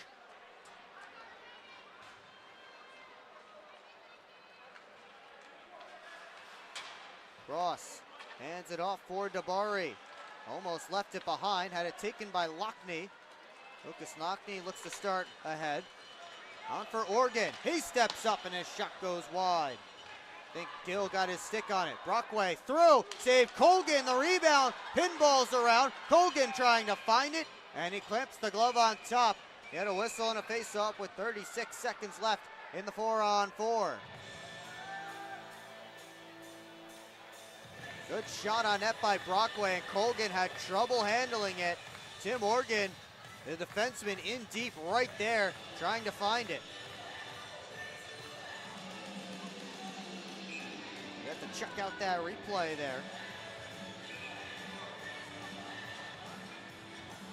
Well, we got a face-off to Colgan's left. Prowlers still trailing 2-1, 8:04 left to go in period number 2.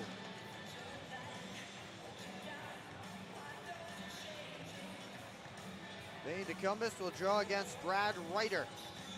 A couple of speedsters out there for this 4-on-4 action. Ryder won the face-off, and Ross looks to set things up.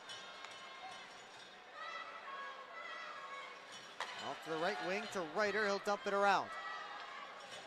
Lockhart. Able to one-hand it along as he went down to the ice. Favaro skates up with it, has James with him. Favaro pulls it through his legs, try to push it out in front, nobody home. Lockhart picks it up on the other side. Ends up in an area where only Corgan could find it. Ross, just as the 4-on-4 expires, he'll dump it around. Cooper plays it off for Lockhart. Both teams back to full strength as Favaro. Long lead pass tipped in, bouncing, and covered by Brendan Colgan.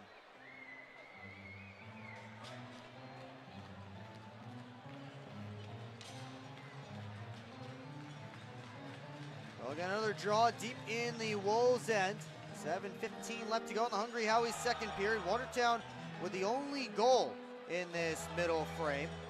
They're up on shots 8-4 in the frame. Prowlers up 19-18 for the game. Graham wins the faceoff. Millette just ripped that off the back glass. Organ knocked down, battling for that puck.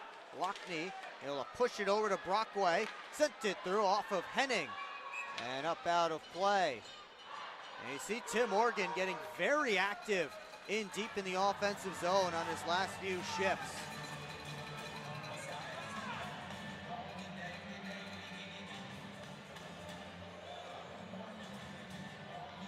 Organ still out there along with Ben Brockway. Graham able to get to that puck off the tied up face-off.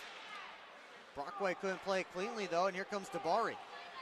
Drops it off for Klink with space down low. Puck bounced around and Dabari found it. Dabari trying to escape Organ, who strips him of the puck. Up towards Millette, cuts in. Millette ran into a couple of players. Graham backs him up. Graham to the net, looking for Millette. Puck's loose. Millette with a backhander. That wouldn't go through the traffic. Ryan Parsons with the Wolves in the midst of a change. Long headman feed for Bazal, but it was knocked off his stick past Millette. And now a 3-on-2 for Watertown. Shevers on goal and steered away by Cooper. And grab it along the half wall. Bazal able to get it out to Bucell. Has Lockhart with him 2-on-1. Bucell towards Lockhart and Kyle Powell got in the way. Bucell up to the point. Parsons back down and around. Bazal the first one there. Favaro pinching in the corner, tried to center, couldn't do it. Bucell back on the puck. Over to Favaro on the wall. Back to Bucell at the point. Favaro let it go. It was blocked by Michigan. He gives it off for Bencic. And a cross corner dump. Flag down. Sent up. And Bazal looking to get to the red line. He does. Just as he took the hit from Bencic. Colgan able to backhand it around for Ross. We approach 5 minutes left to go in period number 2. A 2-1 lead for the Watertown Wolves. Ryder let it go through for Gill. Now Favaro looking to start a breakout. Hekila on for Federley. Backhanded that one in. Colgan plays it around this way. Federley regrouping in the neutral zone as two Wolves watching him. Able to float it past both of them, but Oregon couldn't knock it down cleanly. Tim Morgan back for it. Not only as far as Gill, one-timer by Ryder, floated through with traffic in front. There's a Wolf down right in front of Reed Cooper. It's Corgan. He was battling with Brockway. Now those two going at it in the crease. They'll drop the mitts. Corgan and Brockway. Brockway with a good overhand right. Brockway firing away with the left hand. And a decisive win for Ben Brockway.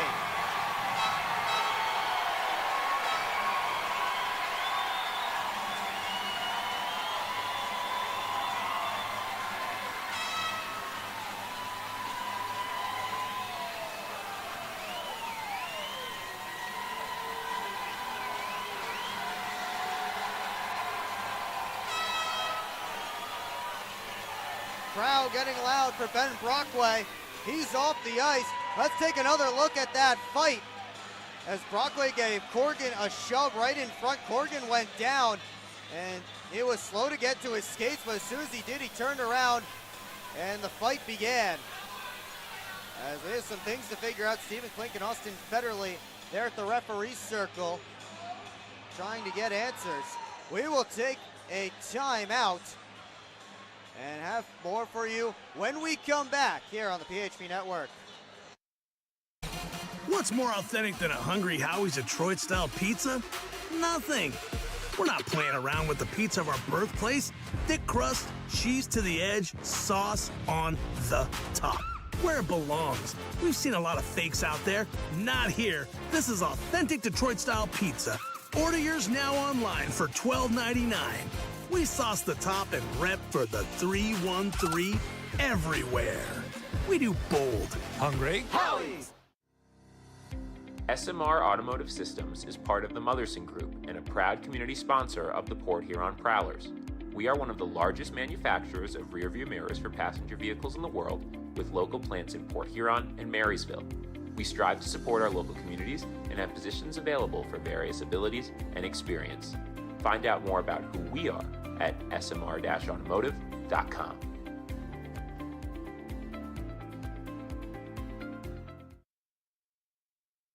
Back here in Port Huron, 2-1 Watertown, still figuring things out after that Ben Brockway and Chris Corgan fight. As I'm joined alongside now by Molly Urquhart here in the booth. Welcome upstairs, Molly. Unfortunately, couldn't get your interview to work earlier, but we have you on the air now.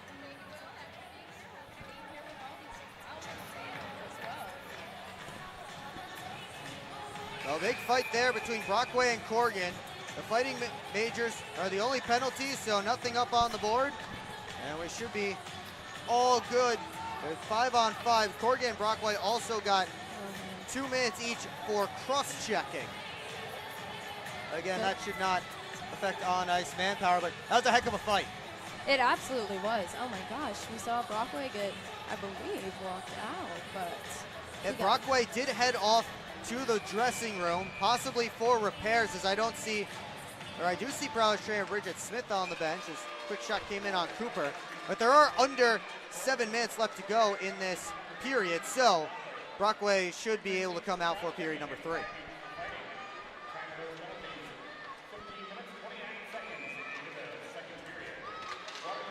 Up this face up. Prowlers able to control. Lockney and Ryder get to it together. One-handed along. Now Oregon gets it out right to Gill. Let's see. Favaro. Backcourt. Up to Reggie Millette. Now Graham on the right wing side. Couldn't drop it off for Millette. Lockney went tumbling away from the play. Fans want a penalty they won't get as we continue. Now here comes Graham stepping in, winds it up safe, rebound, Favaro is tied up as it came back out towards him. Lockney able to glove it along. Luke James the next one to touch it, so that's a hand pass there against the Prowlers. Under 4 to go here in period 2. Watertown still with a 2-1 lead. Tough period so far for Port Huron.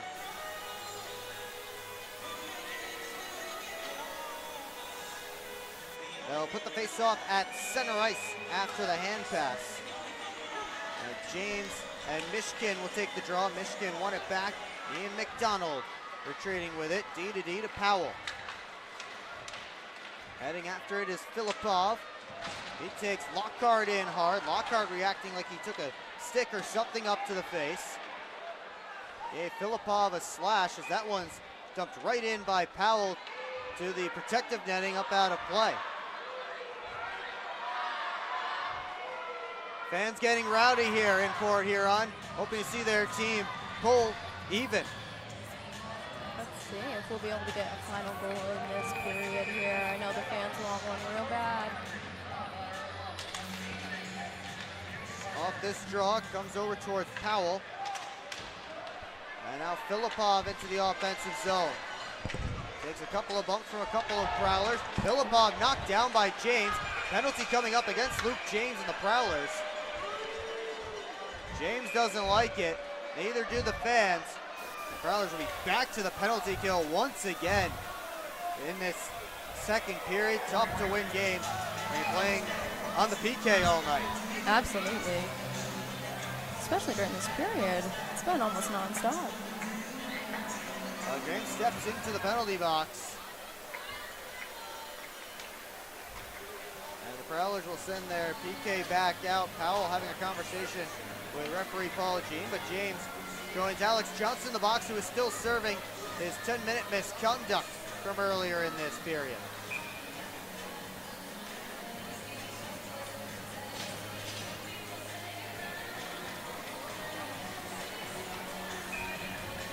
Paul Jean, the head referee, making sure that we get our changes finished up, and now we're ready to go. Graham versus Klink for this face-off. Klink won it to the wall, and Powell got it down to Jabari. Took a bump from Favaro. That did enough to get the puck out of the zone. Jabari off the far boards. Klink able to get past Oregon with it. Klink a shot, kick save by Cooper. Rebound grab by Graham. He goes up short-handed with Oregon. Oregon lost it for a moment, able to fight back to it. Graham had it knocked off his stick, looking for a penalty. Instead, here comes Klink with a shot, and Cooper got a piece.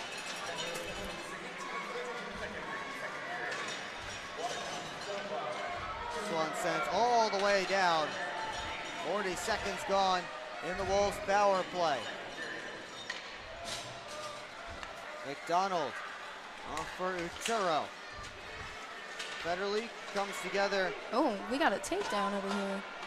That was Federley, the hip check on Klink. Uturo and Lockhart going out, or Hakela, pardon me, going after that puck together. Now McDonald with plenty of room. Lets it go. It's blocked by Hakela. And now a fight behind the play. Austin Federley and Brad Ryder. Dropping his mitts again. Those little guys getting after it. Right in the high slot in the Prowlers territory. They're swinging each other around. Ryder missed with a wild right, and Austin Federley ends up on top. Almost back-to-back fights here today. Those two getting heated late in this period. As Federley will head to the dressing room, Ryder to the penalty box again. Both will just get the 5 each for fighting.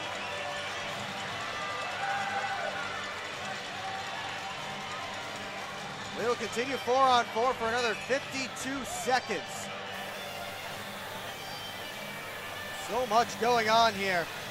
Alex Johnson has been set free from the box. Let's take another look at that fight. Let's see if we can get that wild right by Ryder in just a moment. Right there, he missed, just missed, but Austin Fairley able to swing him down to the ice after that, but he was loading up a haymaker. Absolutely.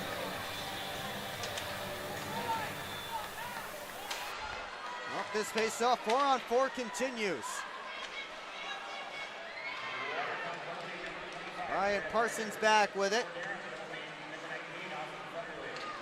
Trying to get back from Lockhart. And now Brett Lockhart able to start up ice. Hands it off for Lockney though. And instead it'll be Lucas Lockney. Skates it into Wolves territory. Lockney drags it through. Lockney in front. Couldn't get to Heikkila as Gill was right there in the crease defending. Wolves trying to move it out. And Parsons will play it next. There was a hand pass call coming if the Wolves touched it next. The headman feed is towards Cummins. He just tips it in. Trying to get around McDonald, couldn't. Gordon wheels his way up ice, watched by Bazal. Back to 5-on-5. Johnson gets there ahead of Gordon.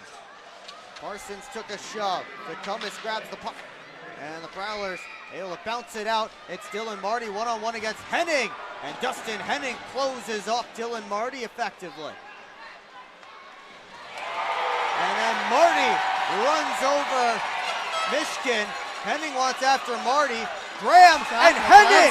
Graham and Henning at center ice. The two vets getting after it. And Henning with an overhand right. Graham coming back with some rights of his own. They hold each other at arm's length. Henning getting that right arm free under his jersey. Trying to throw some punches. Connecting on a few. And he and Graham have decided that they're done. A couple of guys with a lot of respect for each other. Dropping the mitts there.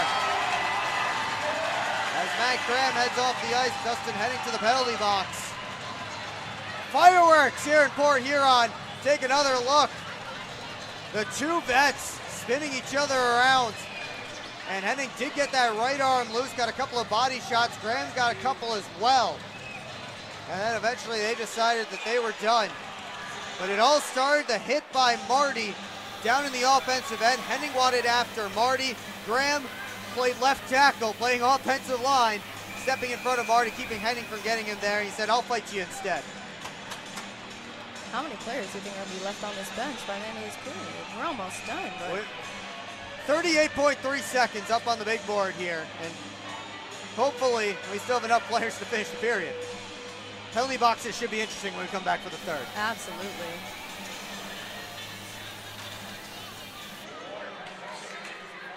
Zach Ross scoops it up, sidesteps a hit from Heikkila, off to Jabari on the right wing side. Try to pass it across, Lockney picks it off. He turns up, whips it across for Millette, but it was off his skate as the pass changed direction on the way through. They try a headman and on for Klink.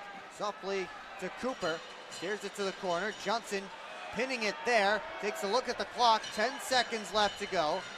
They continue to have it pinned, it pops out to Millette. Not enough time for a rush, so Millette just tosses it off the glass before taking a hit. And that will do it for the Hungry Howie's second period. Wolves get the only goal of the middle frame. And we might have a little bit of a spat here before teams get separated and head to their rooms. Fights abound here in period number 2. Another look at that Matt Graham, Dustin Henning fight.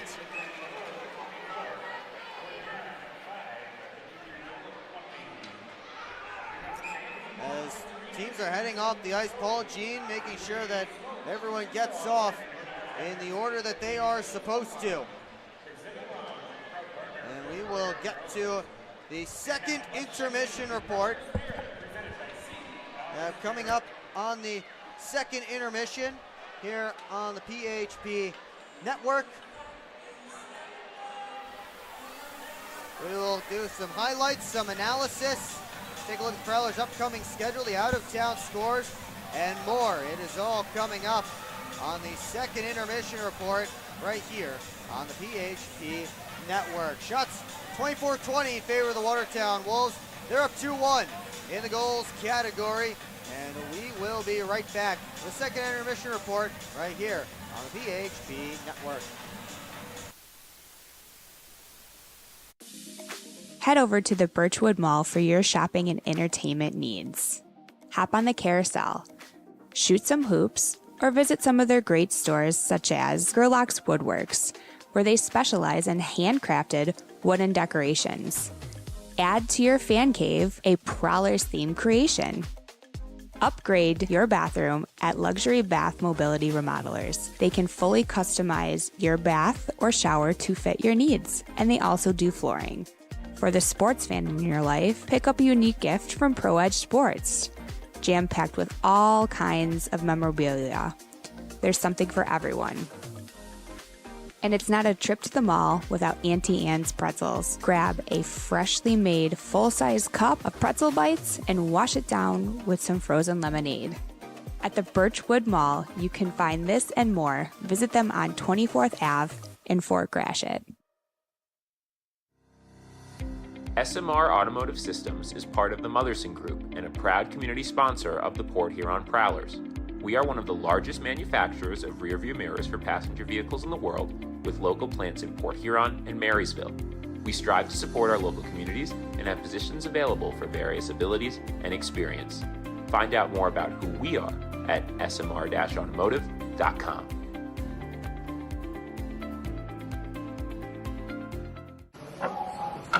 This isn't working. LJ, pass me those flyers.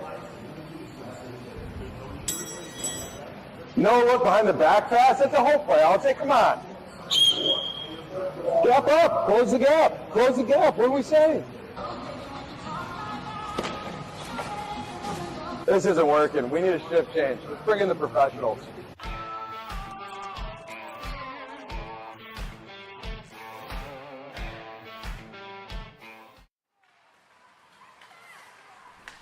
Congratulations on your engagement again, man.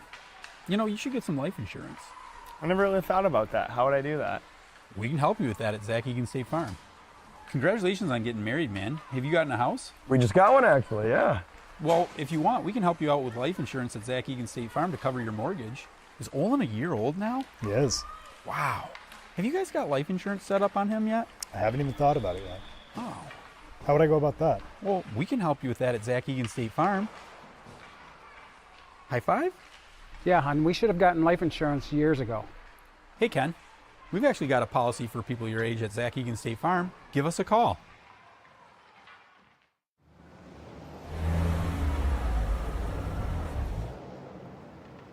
Hey guys, what's going on? Hi guys, we just stopped at Industrial Park Marathon to get some fuel and some snacks before the Prowlers game at McMorran. Nice. Yeah, we just stopped by here at Industrial Park Marathon so I can get a Slurpee before the game. Wait till after the game. If the Prowlers score 3 or more goals, Slurpees will be free. Thanks for the info. I'm going to get my Slurpee after, but we'll see you at the Prowlers game. See you at the game. Go Prowlers! Prowlers!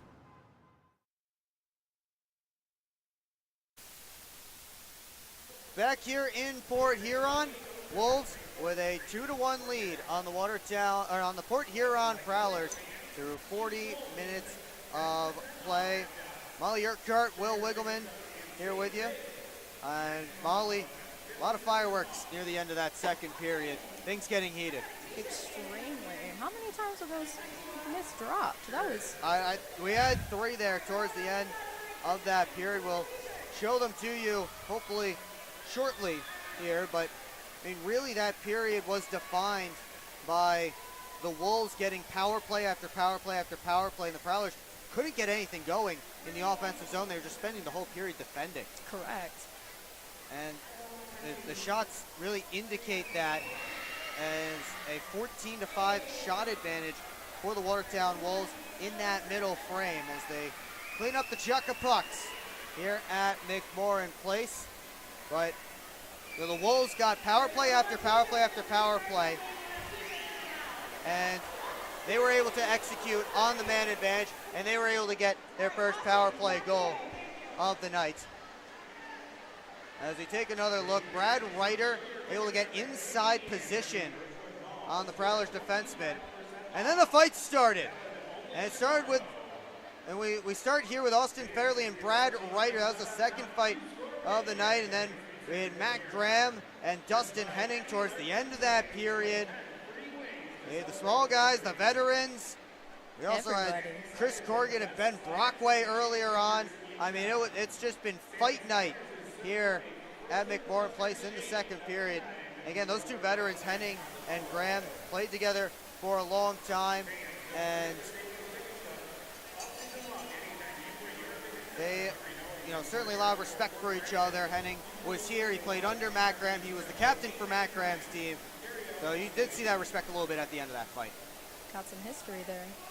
Lots of history, certainly, for those two veterans, as the Prowlers and the Wolves, a testy battle here after 40 minutes of play, but so great things going on here at McMorran Place, and obviously we've had some hiccups here on the stream, a few hiccups here in the arena as well, but we're really building to something really, really great. Technology's in place, and now we're getting ready to use it, but lots of cool stuff that went on, and I hope people were here for the pregame show. I mean, what did they miss during the pregame here in the arena? Oh my gosh.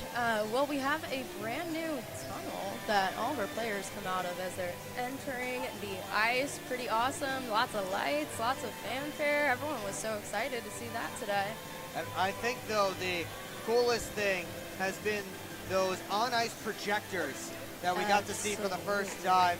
I see all the players, their head, their faces on the ice during the player introductions at the start of the game, and that was just such a cool thing to see, and something that we've really never had here at McMorran Place ever before. And again, these were just installed. They finished installing them last night, and finally they were installed. But Molly, just gotta again go through some of the stuff that we've seen here in the arena. With people, why they need to come get tickets to come see this. They absolutely need to come and get tickets. Oh my goodness, I was able to meet with some of our fans, and they are some of the most dedicated people I have talked to. They have had some season ticket holders here for a couple seasons. We got our dedicated Section 9 over there. Section 9, now with a dasher board, by the way. They bought their own dasher board because that's how passionate they are about being a fan section for the Prowlers. Extremely passionate. And I know that in our shop as well, we got some new stuff this season. Lots of new stuff, and now we have the whole team store that you can walk through and see all the stuff you want to buy. You don't have to stand there in line and wait to ask for someone to take something down for you. You can walk in the store, see everything, take a look at the nice crowd packing McMorran Place. It's just been a great night for Prowlers hockey so far, and we'll see if they can get the win and really cap it off. But the new era of entertainment here at McMorran Place in the winter, it's here, and we've been able to get it started. Super excited, and again, this is the tip of the iceberg. Lots more to come as we continue to build throughout the season. 100%. We'll see if the Prowlers can start to build something here in the third period, as they will try to avoid picking up their first loss of the 2025-26 regular season. We'll talk a little more about it when we come back here on the PHP Network.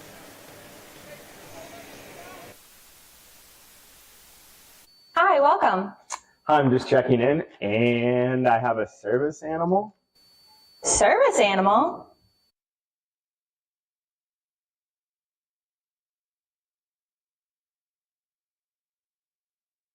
Do you have anything on the ground floor so I can let him out at night? Keep up with your Prowlers all season long on social media. Follow us on Facebook at the Port Huron Prowlers, Instagram at PH Prowlers, and Twitter at PH Prowlers. And you can find more information on our website, phprowlers.com.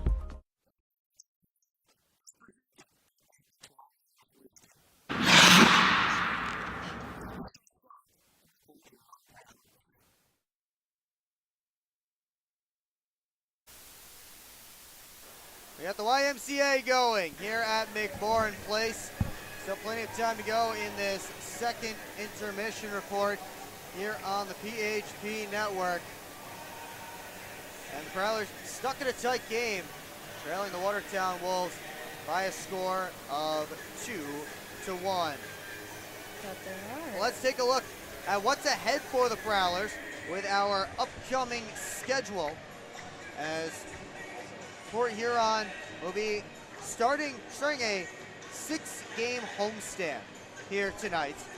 And tomorrow, local business night, which is one of the great promotions that we have, our first specialty jersey night. And it will feature logos. If you've ever seen a European hockey jersey or a soccer jersey, that's just absolutely filled with logos. Amazing. Of all kinds of sponsors. That's what we have with all kinds of local businesses here in the Port Huron area. So a great initiative there. So that will be tomorrow night, and you'll be able to bid on some of those jerseys as well if you're here. The 6-game homestand continues next weekend as we get the first ever meetings between the Prowlers and the Topeka Scarecrows, one of the new expansion teams in the FPHL this year. Of course, the Prowlers, part of the Scarecrows, actually getting in the league because they were in Topeka last season for some neutral site games, and they got the first check at Landon Arena. Prowlers will be there a couple of times this season, but it'll be cool for the fans to see a new team here in the building. 100%. And just to touch back on that, in case some of our fans don't know, do we have other expansion teams for this season? We do. So we have the Indiana Sentinels as well in the Empire Division, and then on the other side in the Continental Division, the HC Venom relocated to South Carolina to become the PD Ice Cats. Okay. So some new faces in this league, certainly. But Friday against the Topeka Scarecrows, October the 24th, that will be Oktoberfest and Michigan versus Michigan State. Oh, now, that's a night right there. those of you who know me know I'm not from here, so I am not in the Michigan State battle. Molly, what side are you on? Well, didn't go to either school, but I know that the rivalry is absolutely wild, no matter what sport we're playing, but I don't know, I might be leaning a little more towards State. She's a State bet. You heard it here first. Molly Urquhart will be wearing State gear tomorrow. Gotta go with the green, that's the best. She'll be wearing State gear this week, or next week, on October 24th. We will see her here in State gear, so. And I've told them that you're doing that, so now you have to. Now I have to. I'm locked in, you guys. I'm locked in. And then the next night, we will have Country Music Night, along with Q Country 107. We'll be filled with country music here in the arena. I may or may not don a nice little cowboy hat up here in the booth. We'll be all decked out. Gotta break out the cowboy boots for sure. But every night here at McMorran this season is going to be some kind of an event. That was really the big goal for us here, to make everything an event. And you know what? I think we're going to do a good job here. So I agree. Just really involving the community, involving the fans, having all these nights. Do you have a night that you're looking forward to the most this season? Ooh. I mean, there are some great ones. We do have Dalton Jay's jersey retirement, which is going to be a very popular one. Absolutely. Dalton Jay driving the Zamboni here tonight. That's an exciting one. We have 80s night for those of you who like throwbacks. That's coming in January. If you want to see the full promotional schedule, it's on the Prowlers website, phprowlers.com. Under the schedule tab, click promotional schedule. As we get set to take a look at our out-of-town scoreboard, all the scores from around the FPHL.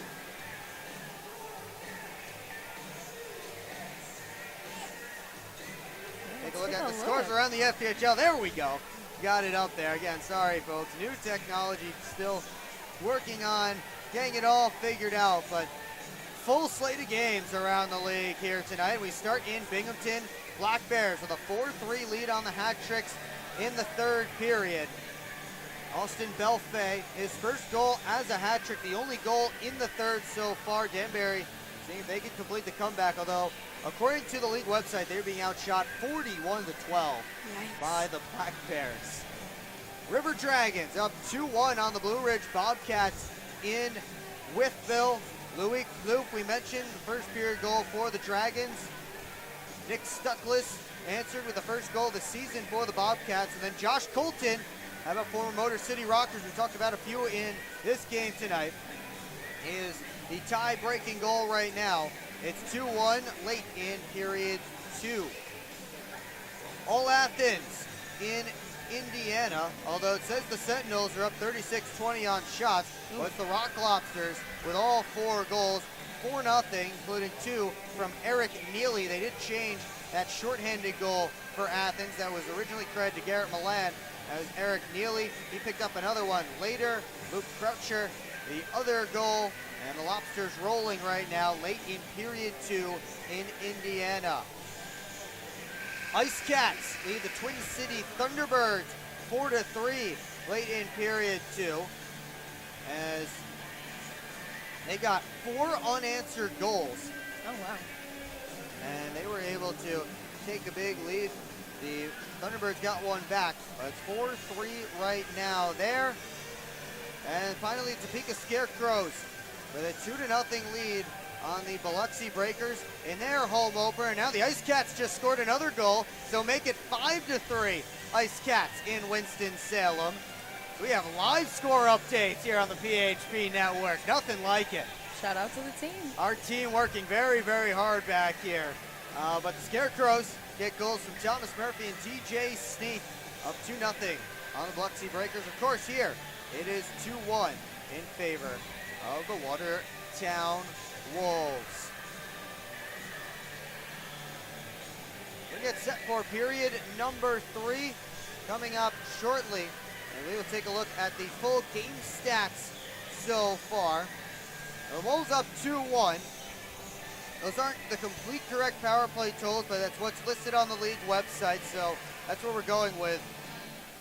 1 for 11 are the Wolves on the power plays. And again, it's a little bit inflated because that's how the league website works sometimes. However, still a metric ton of penalties for the Prowlers, something they'll have to clean up. We'll just have to wait and see. Got to finish out this game strong. Hopefully everyone's locked in and we'll be ready to go. We'll start with plenty of players in the penalty boxes after a massive fights. That we will, yep. At the end of period number 2. But that will not affect on-ice manpower. We'll have 5-a-side hockey, but I mean, look at those penalty minutes. 39-23. Wow. The penalty minutes right now. Wolves up on shots right now. 24-20 as we start to get set here for period number 3. Wolves hitting the ice, soon to be followed by the Prowlers.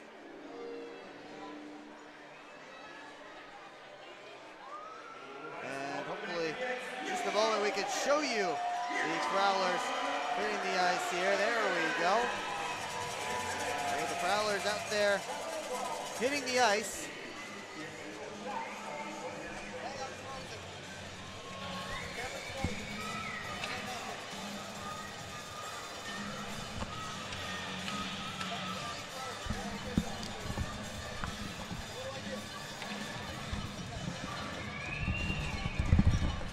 We'll try and get our camera back up and running for you. Try and reconnect here.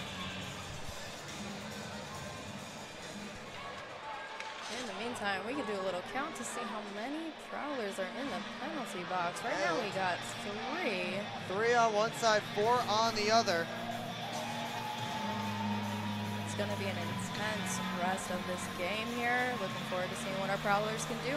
Temporary radio broadcast is what we have here. It's like a radio broadcast right now, just for the moment, so that maybe, just maybe, soon our team working hard trying to get things going.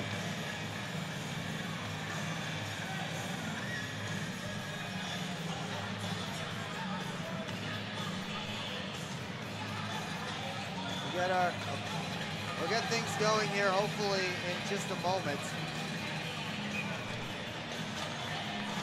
As they drop the puck here, and we are trying to get you something, but right now all we have to offer you is a black screen, unfortunately. Here's a radio call. Gil back in his own end, left side of your screen, or of your dial here. Wolves try and bang it into Prowlers territory, knocked out by Nick Favaro on a knee. Lockney right at center, had it stolen. Johnson gets it back for the Prowlers. Left wing side, it's Hakala to the net. Blocker save by Colgan, and we're back on the video. Thank you, Christian, our technical director, for fixing that for us. Klink had it swiped away by Hakala. Klink gets right back to it. D-to-D pass, Favaro trying to settle things down. Millette works his way in, sends it all the way around. Lockhart bangs it down deep. We approach the first minute gone in period number 3. Wolves with a 2-1 lead. 3 Prowlers, 3 Wolves in their respective penalty boxes. Unbelievable. Lockhart and Filipov tie up. 2 Wolves, 3 Prowlers digging away. Marty trying to force it out, couldn't do it. Puck's loose and scooped up by Bucell. Working on Benchich, had it taken. James got a stick on the puck. Prowlers were in the midst of a change, so they couldn't play it, or else it would have been too many men. That gives Filipov a chance, and he scores.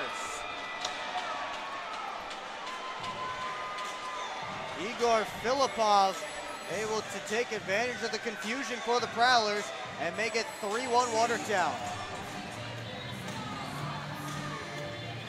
Filipov with his first of the season, and the confusion off the change. Prowlers don't get to that puck, and they allow Filipov to score, and a mental mistake here. I'm sure we'll have to ask Chris Paulin about these mental mistakes. You know, that, the too many men on the ice penalty was always a mental mistake. And the Prowlers putting themselves in a hole right now. Let's see if we can keep it in their zone over here. High loft glove down by Alex Johnson. Delayed offsides against Port Huron, so Gill able to play it. Dumps it in off the backboards. A couple players trip over each other. Uturo push it up the boards, and it's DeCumbis stepping around Powell, 2-on-1. DeCumbis to Millette, back pass, Johnson to the backhand, in and out of Colgan's glove. Those passes weren't completely clean for the Prowlers. They couldn't get the best opportunity down. Brian Parsons headmans it to Hakala at the red line, and he gets it down deep. That's another odd man rush opportunity that the Prowlers unable to convert on. Off the backboards, delayed offsides called against the Wolves, so they have to back out. That allows Oregon to exit the zone. But his pass to Marty wasn't clean. Now the Prowlers have to touch up. Sloppy hockey here in these first few minutes of period 3, and Prowlers paid for it already. Here's Oregon stepping back in, onside, drops the shoulder. Nobody there to help him as his team was in the midst of a change. Fired off the glass, kept in momentarily by Millette. Lockney will regroup in the neutral zone. Lockney able to one-hand it deep. Colgan plays it back away from Lucas Lockney. 4 Wolves over on that side of the ice, and Davari the one who takes the puck. Gordon knocked down by Lockney. Watertown comes back to recover. Dabari up the wall and just past Favaro and down. No icing here. So Watertown gets a change as Johnson wheels around his net. Lead pass looking for Millette. Michigan stepped in front of it. Benchich tried to center, looking for Filipov. Michigan on the backhand, couldn't get that one through to Cooper. Gill up to the line, wristed through, and they score. Cooper wants a goalie interference call, but it was wristed from the blue line, hit something on the way through, and it's 4-1 Watertown. And Alex Johnson exemplifying the feeling here at McMorran Place. Wolves able to work it to the point, and the wrist shot came in from Benchich. I think Cooper may have gotten a piece of it, and it bounced behind him. And the Prowlers with a 3-goal hole now. Let's see what they do. Do we think they're going to get more motivated? Prowlers associate head coach Chris Pauling having a chat with the refereeing staff, a former goaltender himself. If it is indeed Bencic's goal, it'll be his second of the year. 4 minutes now into period 3, 2 goals for the Watertown Wolves. And really unraveling for the Prowlers after such a great weekend in Danbury. They really got up for it, and now just a letdown. We'll see if we can pull back. It'll be a toughie, but these guys play hard. And it's really a letdown in play for the Prowlers tonight. As the conversation continues, see there, associate head coach Chris Paulin for the Prowlers. Take another look at that play. They got to Bencic up top. He wristed it through, and I don't know, I think Cooper was outside the goal crease. So I don't think that there should be any goalie interference on that. But we'll find out. Conversation continuing between Chris Paulin, Paul Jean, the referee on your left. Prowlers captain Austin Federley there as well. Cooper having a conversation with somebody else down on the other side of the bench. Alex Johnson, the defenseman who is standing there in front as part of that battle right in front of Cooper. And we will get a review here. Let's see. An official review being called for by head referee Paul Jean. So they will take another look at it. Paul Jean has the iPad out. Let's take another look at it here on the PHP network. Then Bencic sent it through. And we're looking at the man right in front. Cooper thinks he may have been interfered with there. And that one coming out in front, that's Filipov. He came out from behind the net. Made some contact, it looked like. Yeah. And that's what they're looking at right now. You know, Prowlers in desperation mode right now, I think. I think that's why Chris Paulin tried this challenge. Is out of a bit of desperation. As the referees continue to look at it. See Matt Graham trying to take a peek from the penalty box. He'll take one more look at it as they continue to look. Keep your eyes on Filipov coming out from behind the net as he bumped Cooper right there. Right as he comes out, right before he engages with Johnson. That's what they're looking at as he came right next to the crease. Did he bump into Cooper in the blue paint as he popped out in front? That's what they're looking at right now. But right now it's Bencic from Filipov and Gill is how they're calling it. We are 4 minutes gone here in period number 3. And again, things have been unraveling for the Prowlers really throughout that second period. And it's coming off more here in the third, but they just did not come out with the jump in the fight that they had in Danbury. Yes. Unfortunately, I wasn't able to experience being in Danbury, but how electric was it being there? It was fun as we take one more look in slow motion. And maybe Filipov got Cooper's glove. So Cooper was late reaching across with his glove. Filipov may have touched his glove, and that is what Reed Cooper is so upset about.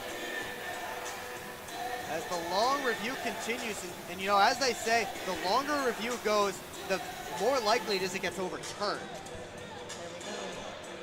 As we get a nice in-tight look at it.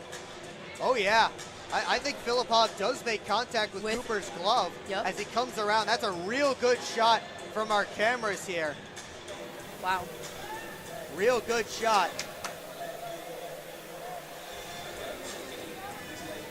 Now, I think the question will be now, was Cooper outside the crease? Because that does certainly change the call. If Cooper was outside the crease, then the contact may not be called here. Watch his feet. His heels look to still be in the blue paint. Maybe now he's out of the blue paint. Yep. That. Oh man, that is close. That is a tough one. It looks like we might close. be getting. Review is over.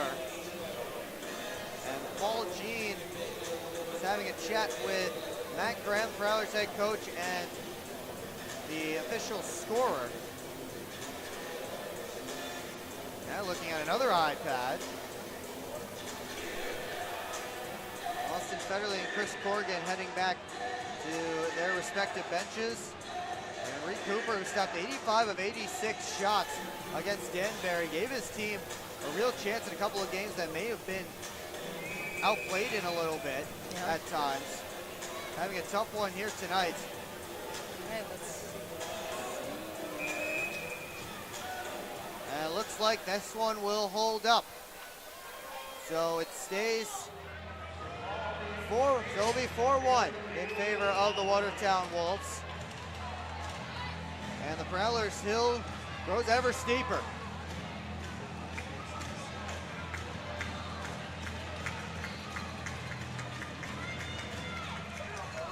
We'll see what we can find here. If the Prowlers can find a little bit of offense. Yeah.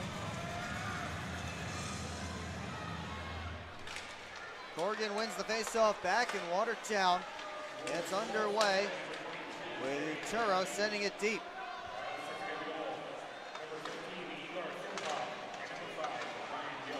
To a side scrum, the near side corner.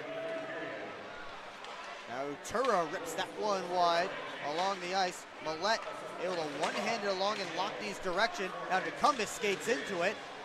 Cumbis had knocked off his stick. They'll rim it around towards Millette. Hopped over his tape. Just around to the far side, Ryder. They will toss it out. All the way down it goes. And that will be an icing against the Port Huron Prowlers.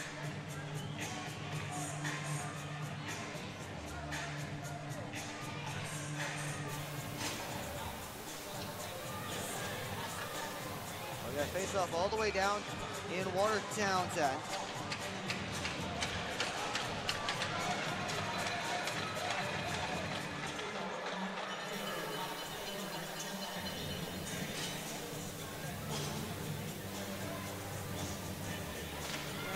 face off here. That quick shot was stopped by Colgan.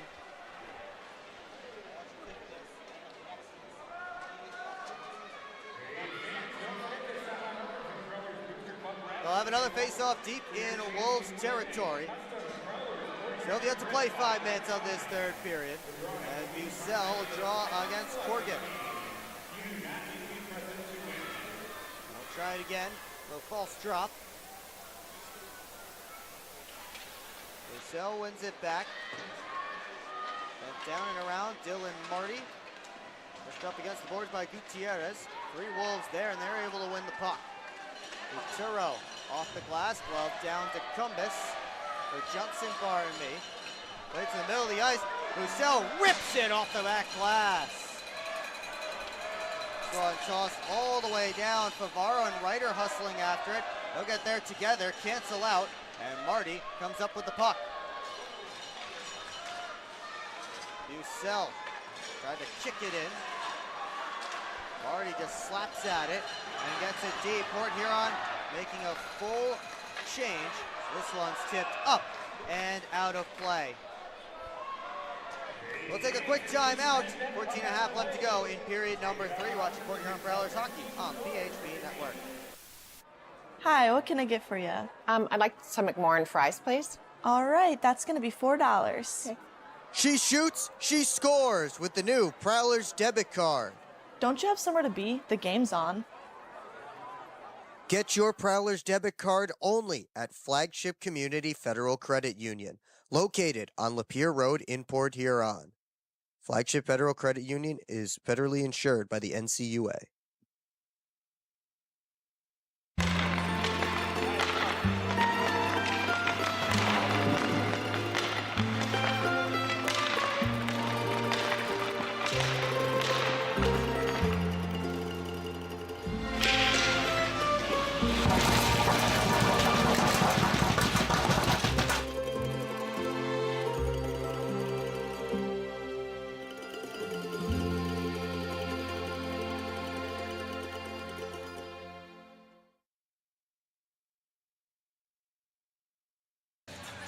Back here in Port Huron, Wolves with a 4-1 lead on the Port Huron Prowlers. Looking for a game day meal? Check out Zip Sauce Burger, located in the Industrial Park Marathon. Zip Sauce is the official burger of the Port Huron Prowlers.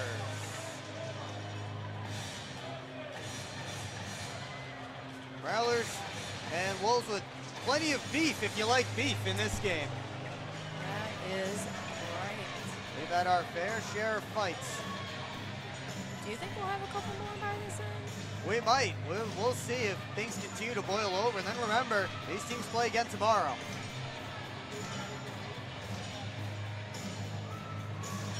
Players set up for a face-off to Brendan Colgan's right.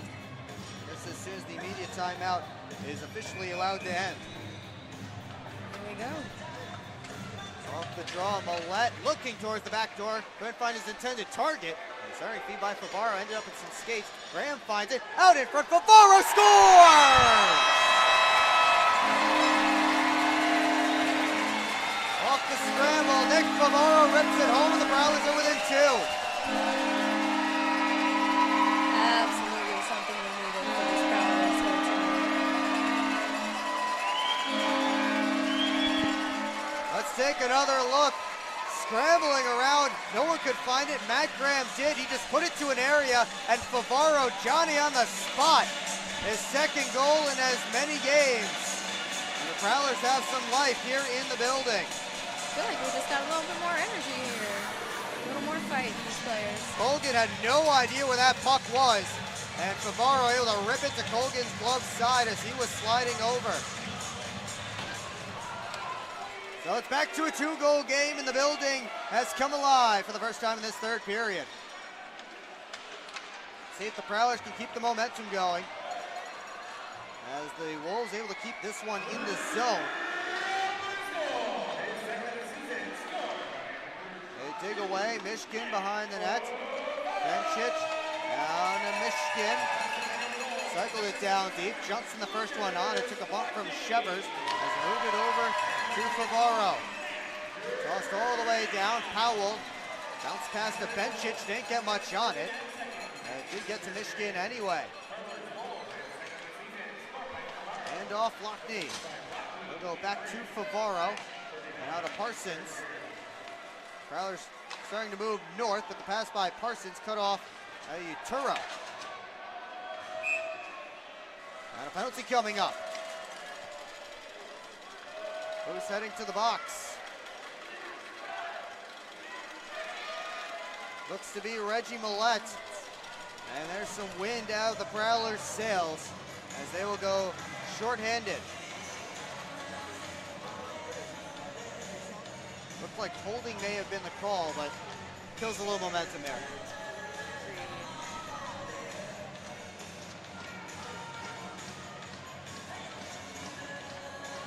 We'll see if the Prowlers PK can get the job done. Fingers crossed. Let's see what they do here. Powell gives it to Benchich. His shot blocked by Ben Brockway. A little bit painfully. He hobbles as it's tossed out of the zone. Here's James shorthanded with a shot and a save by Colgan. James back on it, looking for a play. He'll cycle it deep. Favaro and Ryder came together. Ryder wins the puck. And Luke James frustrated as he comes back to the Prowler bench. Wolves like to set up. As they re-enter the offensive zone, Corgan rips it all the way around. Overskated by Ryder. Marty right there. And he gets it out. Powell sends it off. DeCumbus disrupts that play. And Marty floats it all the way down behind Colgan's net. Good start to the PK for the Prowlers. Just about halfway over. Gill looking towards Klink off his stick all the way down. And Oregon able to fire right back where it came from. Gill this time going right up the gut. Now he'll try over to his right. Chased by Bazal. Gill pass off for Klink. Gets in, throws on the brakes. Wolves set up. Rink wide feed. Benchich to Klink. Had trouble with it. Gill the one-timer. And Cooper able to grab it with the glove. It's going about a foot wide, but still. Ray Cooper wanted to settle some things down there. Cooper up to 23 saves in this game. And again, that one definitely going wide, but Cooper had to make sure he reached out for it. Just slow things down, get his team a change and a face-off and a deep breath. There we go.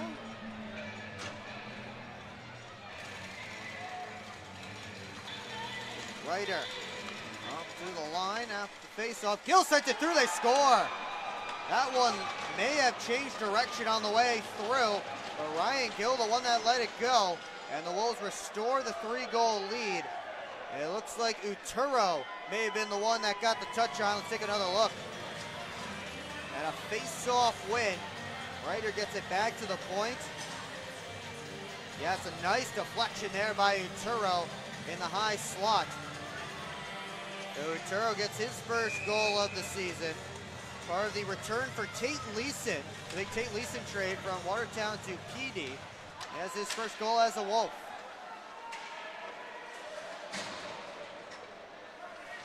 Reggie Millette trying to keep this puck deep. Lockney heading after it. Can Pitchfork it to the line. So the Wolves take over. It's Ryder stepping in. Drops it for Uturo. Takes the shot kick save by Cooper. And the Prowlers start out. Graham, left wing Lockney. Rising shot missed high. Millette picks up the carom. And he gets it down deep. Lockney the first one there. Centered, Oregon just didn't get a good touch on it. Just off. Clapped off the glass and into the Wolves bench. So we got a whistle and a face-off.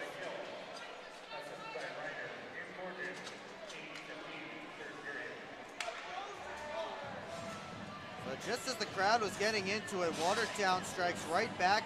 Their second power play goal of this game.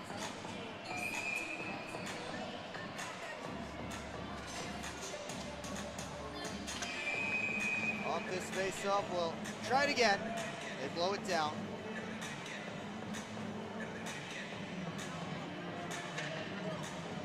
And now Austin Federley will slide in for the, or no, who will be Arturo Hakila will slide in for the face-off.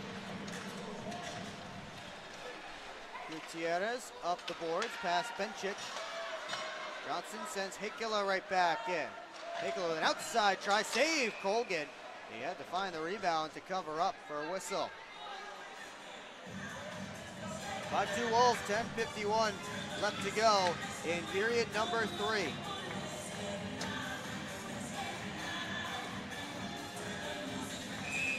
Discipline certainly a theme in this game, and the lack thereof for the Port Huron Prowlers killing them right now. You got that right. The Wolves are just moving fast. Here's a chance for Watertown. Filipov to the net, and a stick saved by Cooper as he had Michigan bearing down on him. Michigan a turnaround try, and Cooper forced to make another save. And the Prowlers continue to look discombobulated in their own end. Just a simple pass that was missed, and Michigan right there to get another opportunity on goal. And Prowlers need to figure themselves out here, one way or another.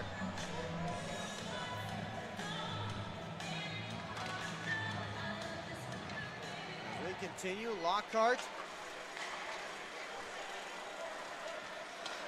sends it across, and a save by Colgan as he got the shot away. Another shot on net, and Colgan another save.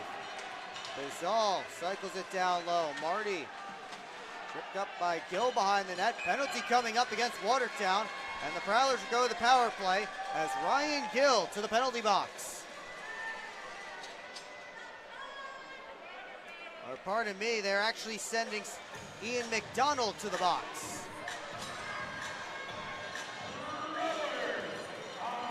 And this feels like a must score certainly for Port Huron in the second. Must score for the Prowlers. Yes. Big opportunity as the power play comes out. It's Matt Graham's unit to start things off. Graham wins the face-off back. Federley sets it up. Got to go over to Lockney. That pass was blocked. Millette able to recover. They do get it to Lucas Lockney. And then he fumbled with it. Puck loose. Ryder able to grab it. Johnson battling with him, and Ryder gets it down to Prowler ice. Federle drags it through. Back past Johnson to the line. Lockney, D to D. Millette. Federle back to Reggie Millette. Down to Johnson.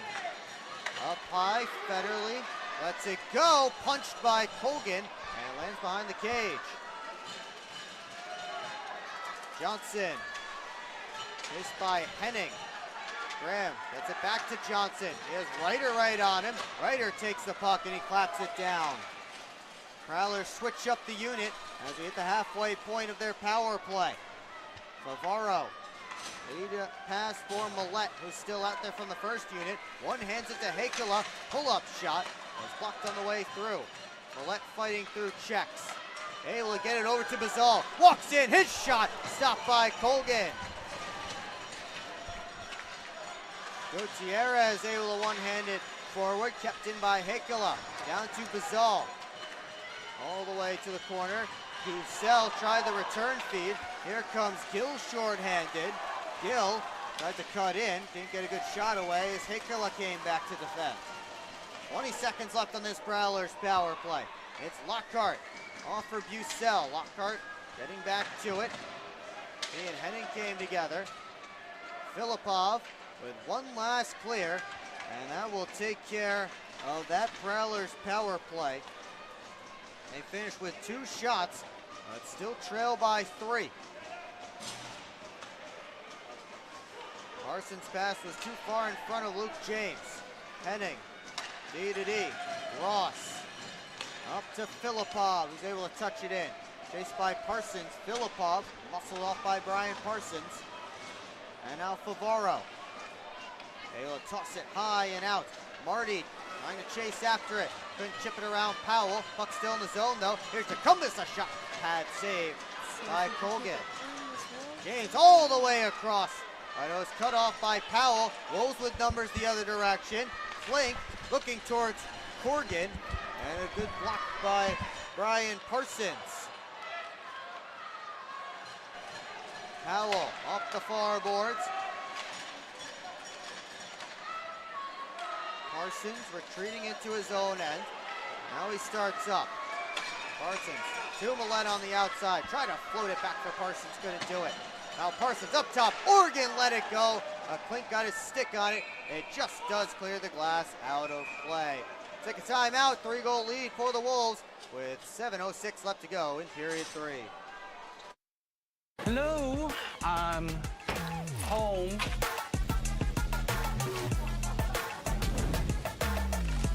There he is. What is happening? Relax. We won. They brought back the snack wrap. Spicy or ranch? Spicy. Yeah, go. Yeah. Just one little bite. Can you stop? Oh, sorry. Gather your crew. Snack Wrap is back. Discover everything banking should be with Advia Credit Union, like earning real financial advantages. You can earn up to $1,000 with your new account. Plus, save an average of nearly $4,000 in interest when refinancing. Get started with a low-rate credit card balance transfer. Enjoy easy access to your money anytime, anywhere. Make the switch today at adviacu.org/real people. Advia Credit Union. Real advantages for real people. Back here in Port Huron, Prowlers trailing the Watertown Wolves by 3. Well, the Prowlers are on the ice, so raise a glass of Proper 12 Irish Whiskey. Proper 12, the official shot of the Port Huron Prowlers. Please drink responsibly. Fans here waiting for reasons to get out of their seats. Got a couple of goals from the Prowlers, but really for the most part of this game, it's been Watertown's game. Agreed. Watertown has been working. Prowlers have looked a step slow against an opponent that, on paper, you look at these two teams comparatively on paper, Prowlers should be the better team, but Port Huron has just been a step short, and Wolves have been able to take advantage. Here's Reggie Millette going 1-on-3. They just chip it right in on Colgan. And Colgan covers up for a whistle and a face-off. Gill wants to have a word with Millette. And then Millette gave a shot to Gill.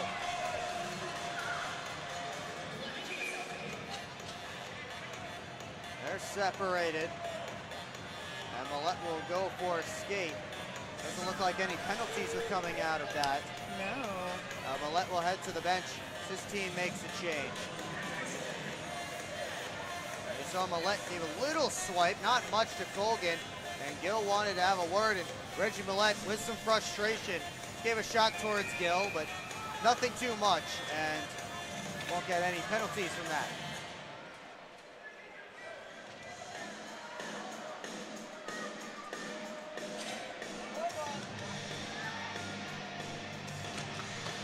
The face-up is all right on net, and Colgan able to make the save and cover up.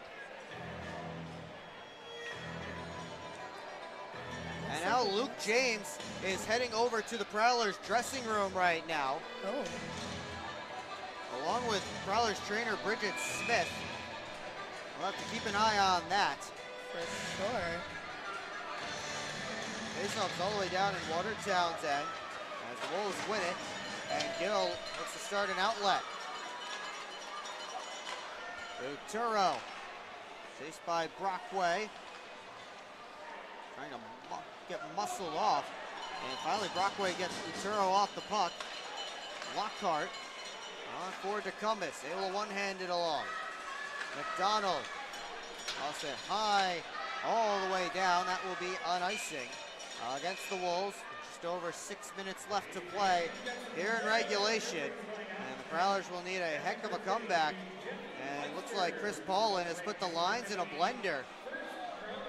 It's Tim Morgan and Brian Parsons, a new defense pairing, and a new forward line of Jamie Bucell, Artu Hekela, and Reggie Millette.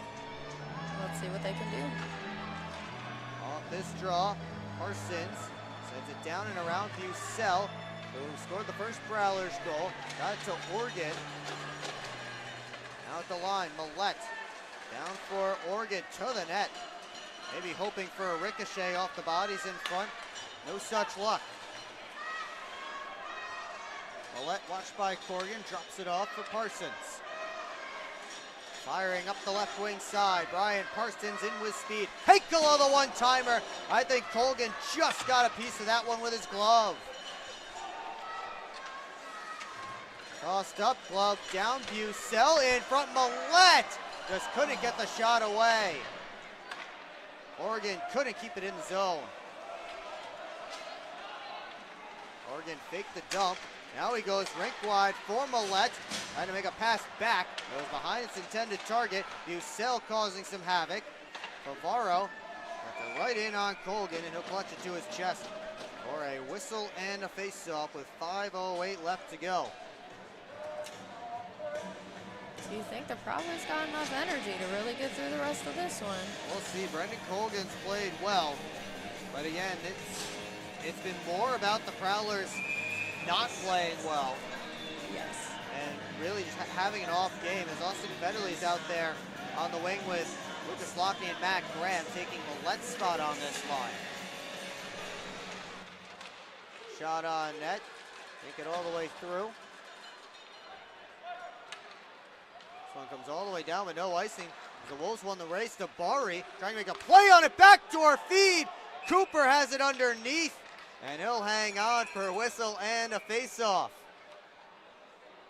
That one almost the 6th Watertown goal, if not for Reed Cooper doing the splits.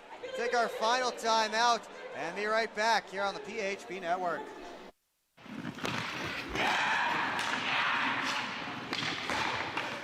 Hockey is like a business. One missed pass can derail the perfect plan. Have Taft Consulting help you get your whole team on the same page. They have the expertise to help you follow through on all your goals. Find out how they can help you today by emailing taftconsulting@outlook.com. It's time to wake up on the sunrise side of Michigan. Wake up to beautiful beaches, Wake up to vibrant urban landscapes. Wake up to unique eats. Wake up to charming coastal towns. Wake up to cozy entertainment. Wake up to Michigan's Thumb Coast. Plan your perfect wake-up call using bluewater.org.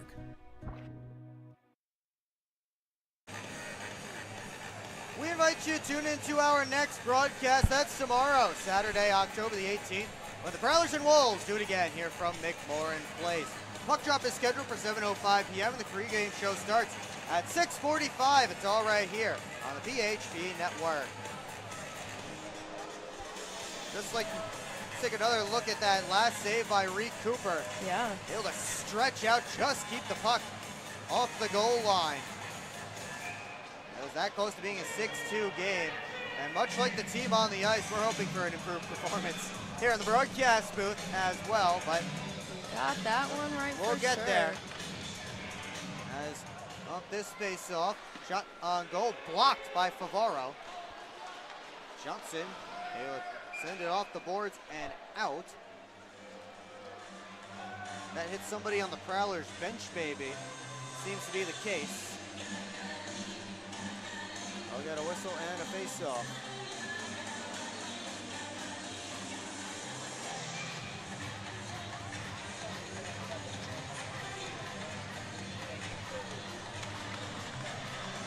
Favaro off this face-off, rims it all the way around, looking for Lockney, passes behind him. Favaro will skate up with it onto Graham. Dump in, flag down by Colgan. Tabari gave it away behind his own net. Popped up in the air, pinballing around, and Colgan has seen enough.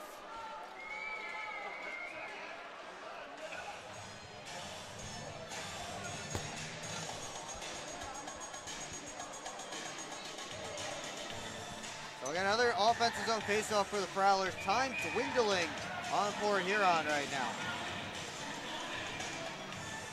Only got a bit left. Let's see if they can fight through it. What do you expect out of the game tomorrow between these two teams? Should be interesting. We have a timeout here. Prowlers have called a timeout.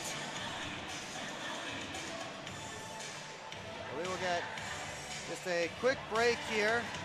We'll go back through this game just a little bit. And again, it was a slow start. It's for the Prowlers. They fell down 1-0. They get a goal. And then for the back half of that first period, they had some energy, they had some fight, they had some power, but the penalties just continued to kill them and kill them and kill them. They were shorthanded for most of that second period. Watertown got a power play goal, but more importantly, Watertown was able to keep the Prowlers from getting any kind of momentum and building anything. And they ended up getting a couple goals early in the third to really start pulling away. And then a second power play goal after the Prowlers pulled within 2.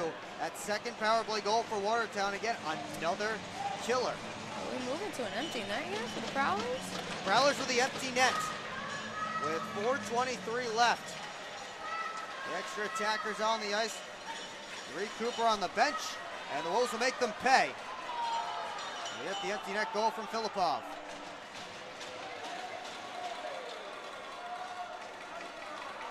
So Filipov with his second of the night.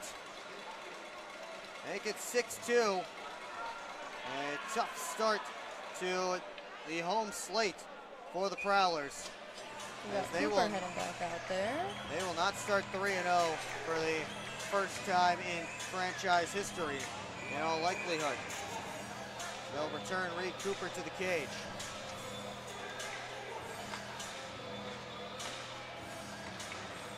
Gill, they will saucer it ahead. Michigan, that's it right up out of play, heads up. And the front rows down there. Everyone seems to be okay, and a free puck down there on the ice, or down there on the floor, pardon me. It just seems like the puck keeps getting left behind, and I feel like we don't expect that out of the Prowlers usually. We'll see if that continues, or they can figure something out for tomorrow. Yes. Maybe they can try and build a little momentum here in the final few minutes. Here's Oregon, takes the drive, now goes around. And his shot ramped off of Gill's stick and up out of play. And Tim Organ has been all around it tonight, looking for that first pro goal. Unable to find it so far, as Dylan Marty's line heads off the ice.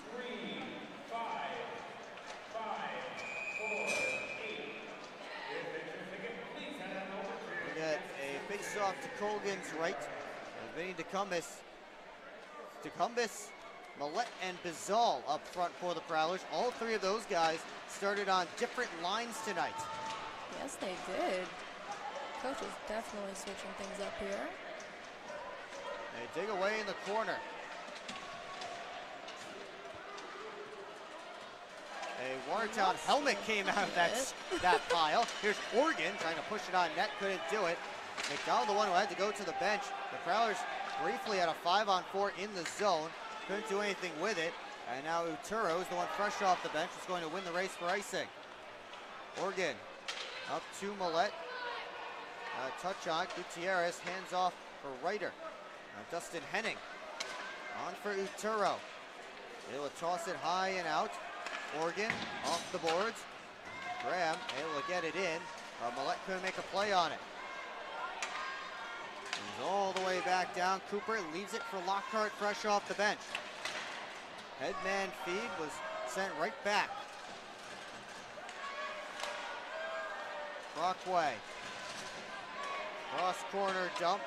Gutierrez takes a look over his shoulder. He whacks it only as far as the line. Lockhart shot stopped by Colgan. We're almost at 2:30 here. Let's see if these Prowlers can wrap something up. Lockhart has two Wolves on him as he rims it all the way around. Millette fires it in on Colgan, who catches it in the breadbasket and hangs on. And now we have a little dispute between James and Ross. And that's what Luke James can do to a hockey game, get things a little bit riled up, get in his opponent's face. And that's what he's doing right there, trying to get some kind of energy right in. And it looks like James and Ross will both head to the box. As Millette was just trying to fire it in, Lockney was going that direction, and James came in a little late, maybe a little snow shower for Colgan. Ross took exception to that. And that's how they got all tangled up. Both will head to the penalty boxes. Looks like matching minors for those two. So we'll get some 4-on-4 for the next 2 minutes.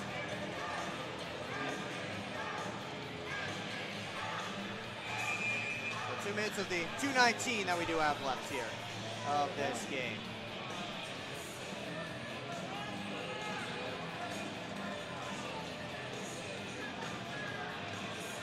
Face off one back, but out of the Watertown end. Parsons up for Hakula. Bounced off the boards. Filipov heading after it. Colgan came all the way out of his crease to play it. Indeed he did. It's backhanded all the way down, and icing called against the Wolves.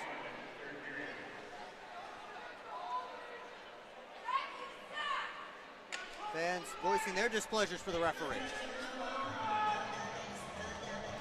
Prowlers took plenty of penalties in this game. Undisciplined sort of game for Port Huron. Yeah. And the Wolves made them pay.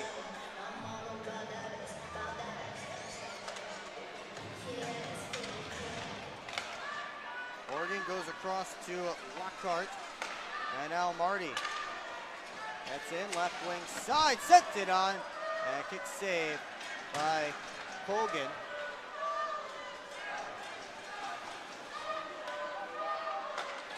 And the Prowlers are flying now. Bizal, long range try, that was stopped. And now Bizal, back for Lockhart. Prowlers slowing things down, minute left in the 4-on-4. As Parsons fires his way ahead to the offensive zone, rips it on, save Colgan. Comes out to Brockway. Working down the wall, all the way around, Gill. Hakula looking to get after that puck. Got it to Tecumseh. Up high. Parsons walks with room, and he sent it just wide. Brockway and a Wolf just went tumbling into Colgan. A penalty coming up against, it looks like, Ben Brockway. Interference, the signal. And the Wolves will have a 4-on-3 man advantage. Oh, man. Parsons and Gill having a conversation. They take another look. Akela and Tecumseh, good work in the corner. And Brockway went tumbling in. Looked like that was Reiter they went tumbling in with. They call the interference on Brockway. And we'll get a 4-on-3 advantage for the Wolves here with under a minute left to go in this one. Oregon claps it all the way around the wall. Filipov down low, passes behind Shevers. Gazal trying to take it from Shevers, and he does and clears. 34 seconds left to go.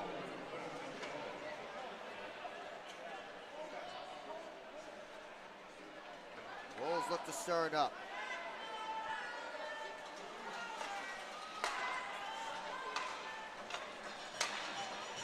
Powell, back into his own end. And they're just going to ride this time out here is what we're looking like. And the Wolves will pick up their first win of this 2025-26 season. They start 1-1-1. Prowlers fall for the first time, 6-2. Your final here from McMorran Place. Wow. The Prowlers go to console Reed Cooper, who they certainly did not give any help to throughout this hockey game. We will talk more about it coming up in the post-game show. We will have some highlights and analysis, and then we'll chat about this game, take a look at the out-of-town scores, and then we'll wrap this one up from McMorran Place. Once again, the Prowlers fall tonight by a score of 6-2. I want to remind you again to tune in to our next broadcast. That's tomorrow night, Saturday, October the 18th, 6:45 p.m. puck drop, or 6:45 p.m. pregame, 7:05 puck drop here at McMorran Place. And we'll see if the Prowlers can figure a thing or two out before we get there. The post-game show is next. Don't go anywhere. Yeah, I don't know about this one, fellas. Boys, we don't overcome adversity by backing down. But yeah, I don't know about this one. That's reassuring. We're so screwed. All right, boys. Here's a game plan. LJ, you start with bananas. B-Way. Wait, why do I have to do the bananas? Because you're the softest on the team. I don't want the bananas. This thing is gonna melt. We gotta hurry up. I won't do it. Okay, both of you. I will do the bananas and the whipped cream. Fets, please continue. Who's paying for this anyway? I am. I just bought my tickets for the Prowlers game this weekend, and the Milk House gave me 25% off my order. Fets, why'd you buy the tickets? You're literally on the team. For the discount. So are you all ready to give it a try? Oh, we're ready. It's true. Get 25% off your entire order at the Milk House, October through April. Simply show your ticket stubs at checkout and enjoy your discounted treat.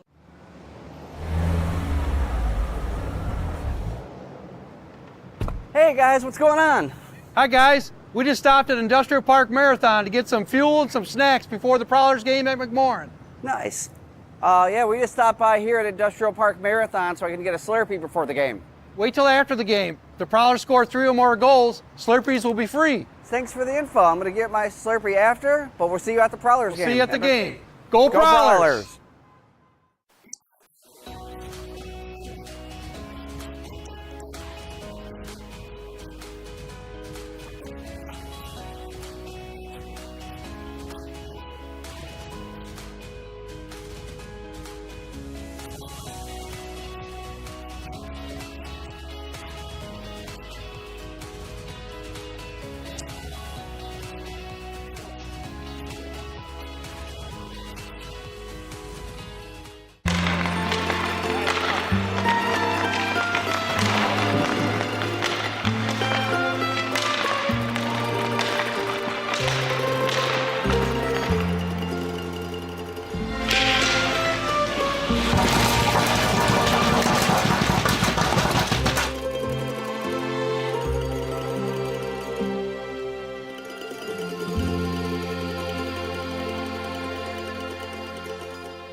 back here at McMorran Place.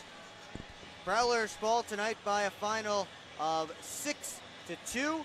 Time now to look back through this one, goal by goal.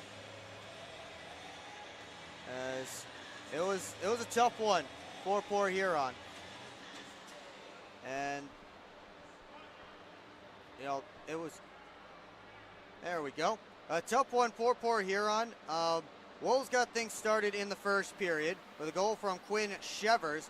Prowlers were able to answer back just over a minute later. Jamie Bussell tied things up, but then it was Watertown from there as get a Wolves power play and Brad Ryder able to make it 2-1 at that point in period number 2. Early in period number 2, and then as things got later in period 2, the fisticuffs started, and this was the third fight of that frame with Dustin Henning and Matt Graham going at it. Yeah, this was a close game at this point. We had 3 fights in a row in the last few minutes of that second period. And that one, the last one between the two veterans, Dustin Henning and Matt Graham. The Prowlers headed into the third period with just a 1-goal deficit, and the mistakes started hurting them. And this one, a miscommunication with a change off the bench, and Igor Filipov able to turn around and fire it home. And that was a minute 38 into period 3, gave the Wolves a 2-goal advantage at that point. Then Darian Bencic made it a 4-1 game shortly thereafter. Prowlers were able to get back within a goal as Nick Favaro got his second goal in as many games. You saw that there, but once again, Wolves come back with a power play goal shortly thereafter, and the discipline that we talked about time after time after time continued to rear its ugly head for the Port Huron Prowlers. And they fall tonight by a final score of 6-2. As we can take a look now at the final game stats from this one. As let's see what we have here. Prowlers do outshoot the Wolves 39-32, but 2 power play goals for Watertown. A Prowlers power play that was just so good throughout the weekend in Danbury. It ended up falling flat really here when the Wolves were attacking, and that was the big difference tonight. The discipline, and again, not necessarily a blame on the PK, it's more of a blame on the discipline. You got that right. They put themselves in those situations, and the Wolves made them pay, but we'll see if they can come back tomorrow and get themselves a victory. Yes. When we come back, we'll show you our Gunther Graphics player of the game and take one last look at the out-of-town scores, and we'll wrap this one up from McMorran Place. Hello, I'm home.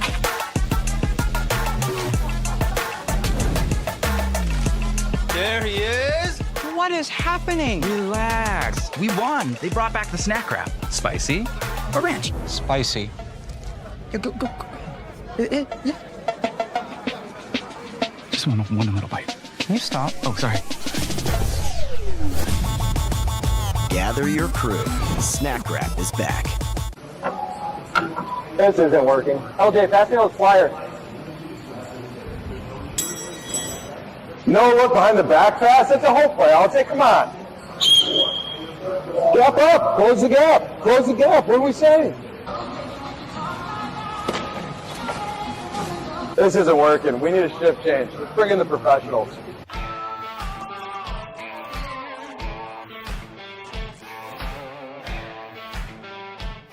Discover 1195 Gastropub in Marysville.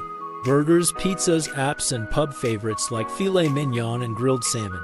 Open Monday to Friday, 4 to 9 p.m., weekends 12 to 9 p.m. Join us for happy hour, Monday to Thursday. Enjoy half-off bottles of wine every Wednesday, and don't miss Thirsty Thursday with $4 draft beers. Great food, cold drinks, good times. That's 1195 Gastropub.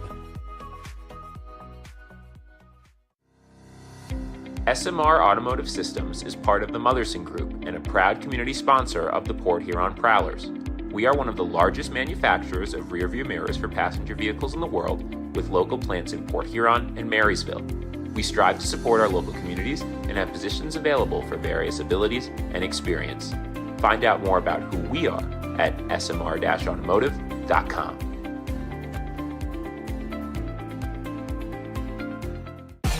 What's more authentic than a Hungry Howie's Detroit-style pizza? Nothing.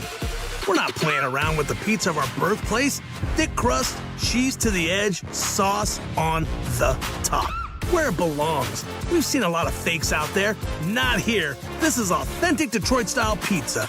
Order yours now online for $12.99. We sauce the top and rep for the 313 everywhere.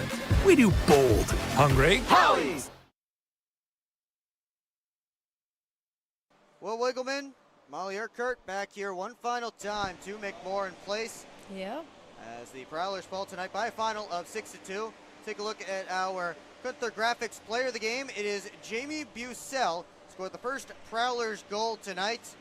But unfortunately for Port Huron, that was not quite enough. It looked like a good big goal at that point. Tied the game up at 1, but in the end, not enough.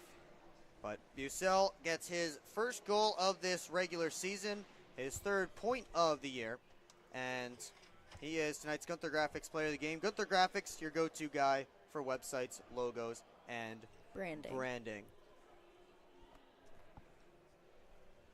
Oh, tonight's 3 stars of the game, all 3 from the Watertown Wolves.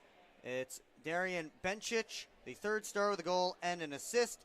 Ryan Gill, the 2nd star with a goal and 2 helpers. And Igor Filipov with 2 goals and an assist is tonight's 1st star of the game.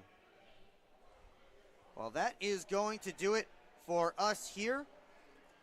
This edition of Port Huron Prowlers Hockey on the PHP Network was produced and directed by Christian Jackson, graphics operator Reagan Hayden, and assisted by Sean Detve. The cameras run tonight by Kim Light, Aiden Bricker, Elizabeth Sullivan, and more. We will be back tomorrow night when the Prowlers take on the Watertown Wolves. Puck drop is scheduled for 7:05 p.m. Pregame show starts at 6:45. It's all right here on the PHP Network. For Molly Urquhart, I'm Will Wiggleman. Thanks so much for tuning in. We're saying goodnight from historic McMorran Place.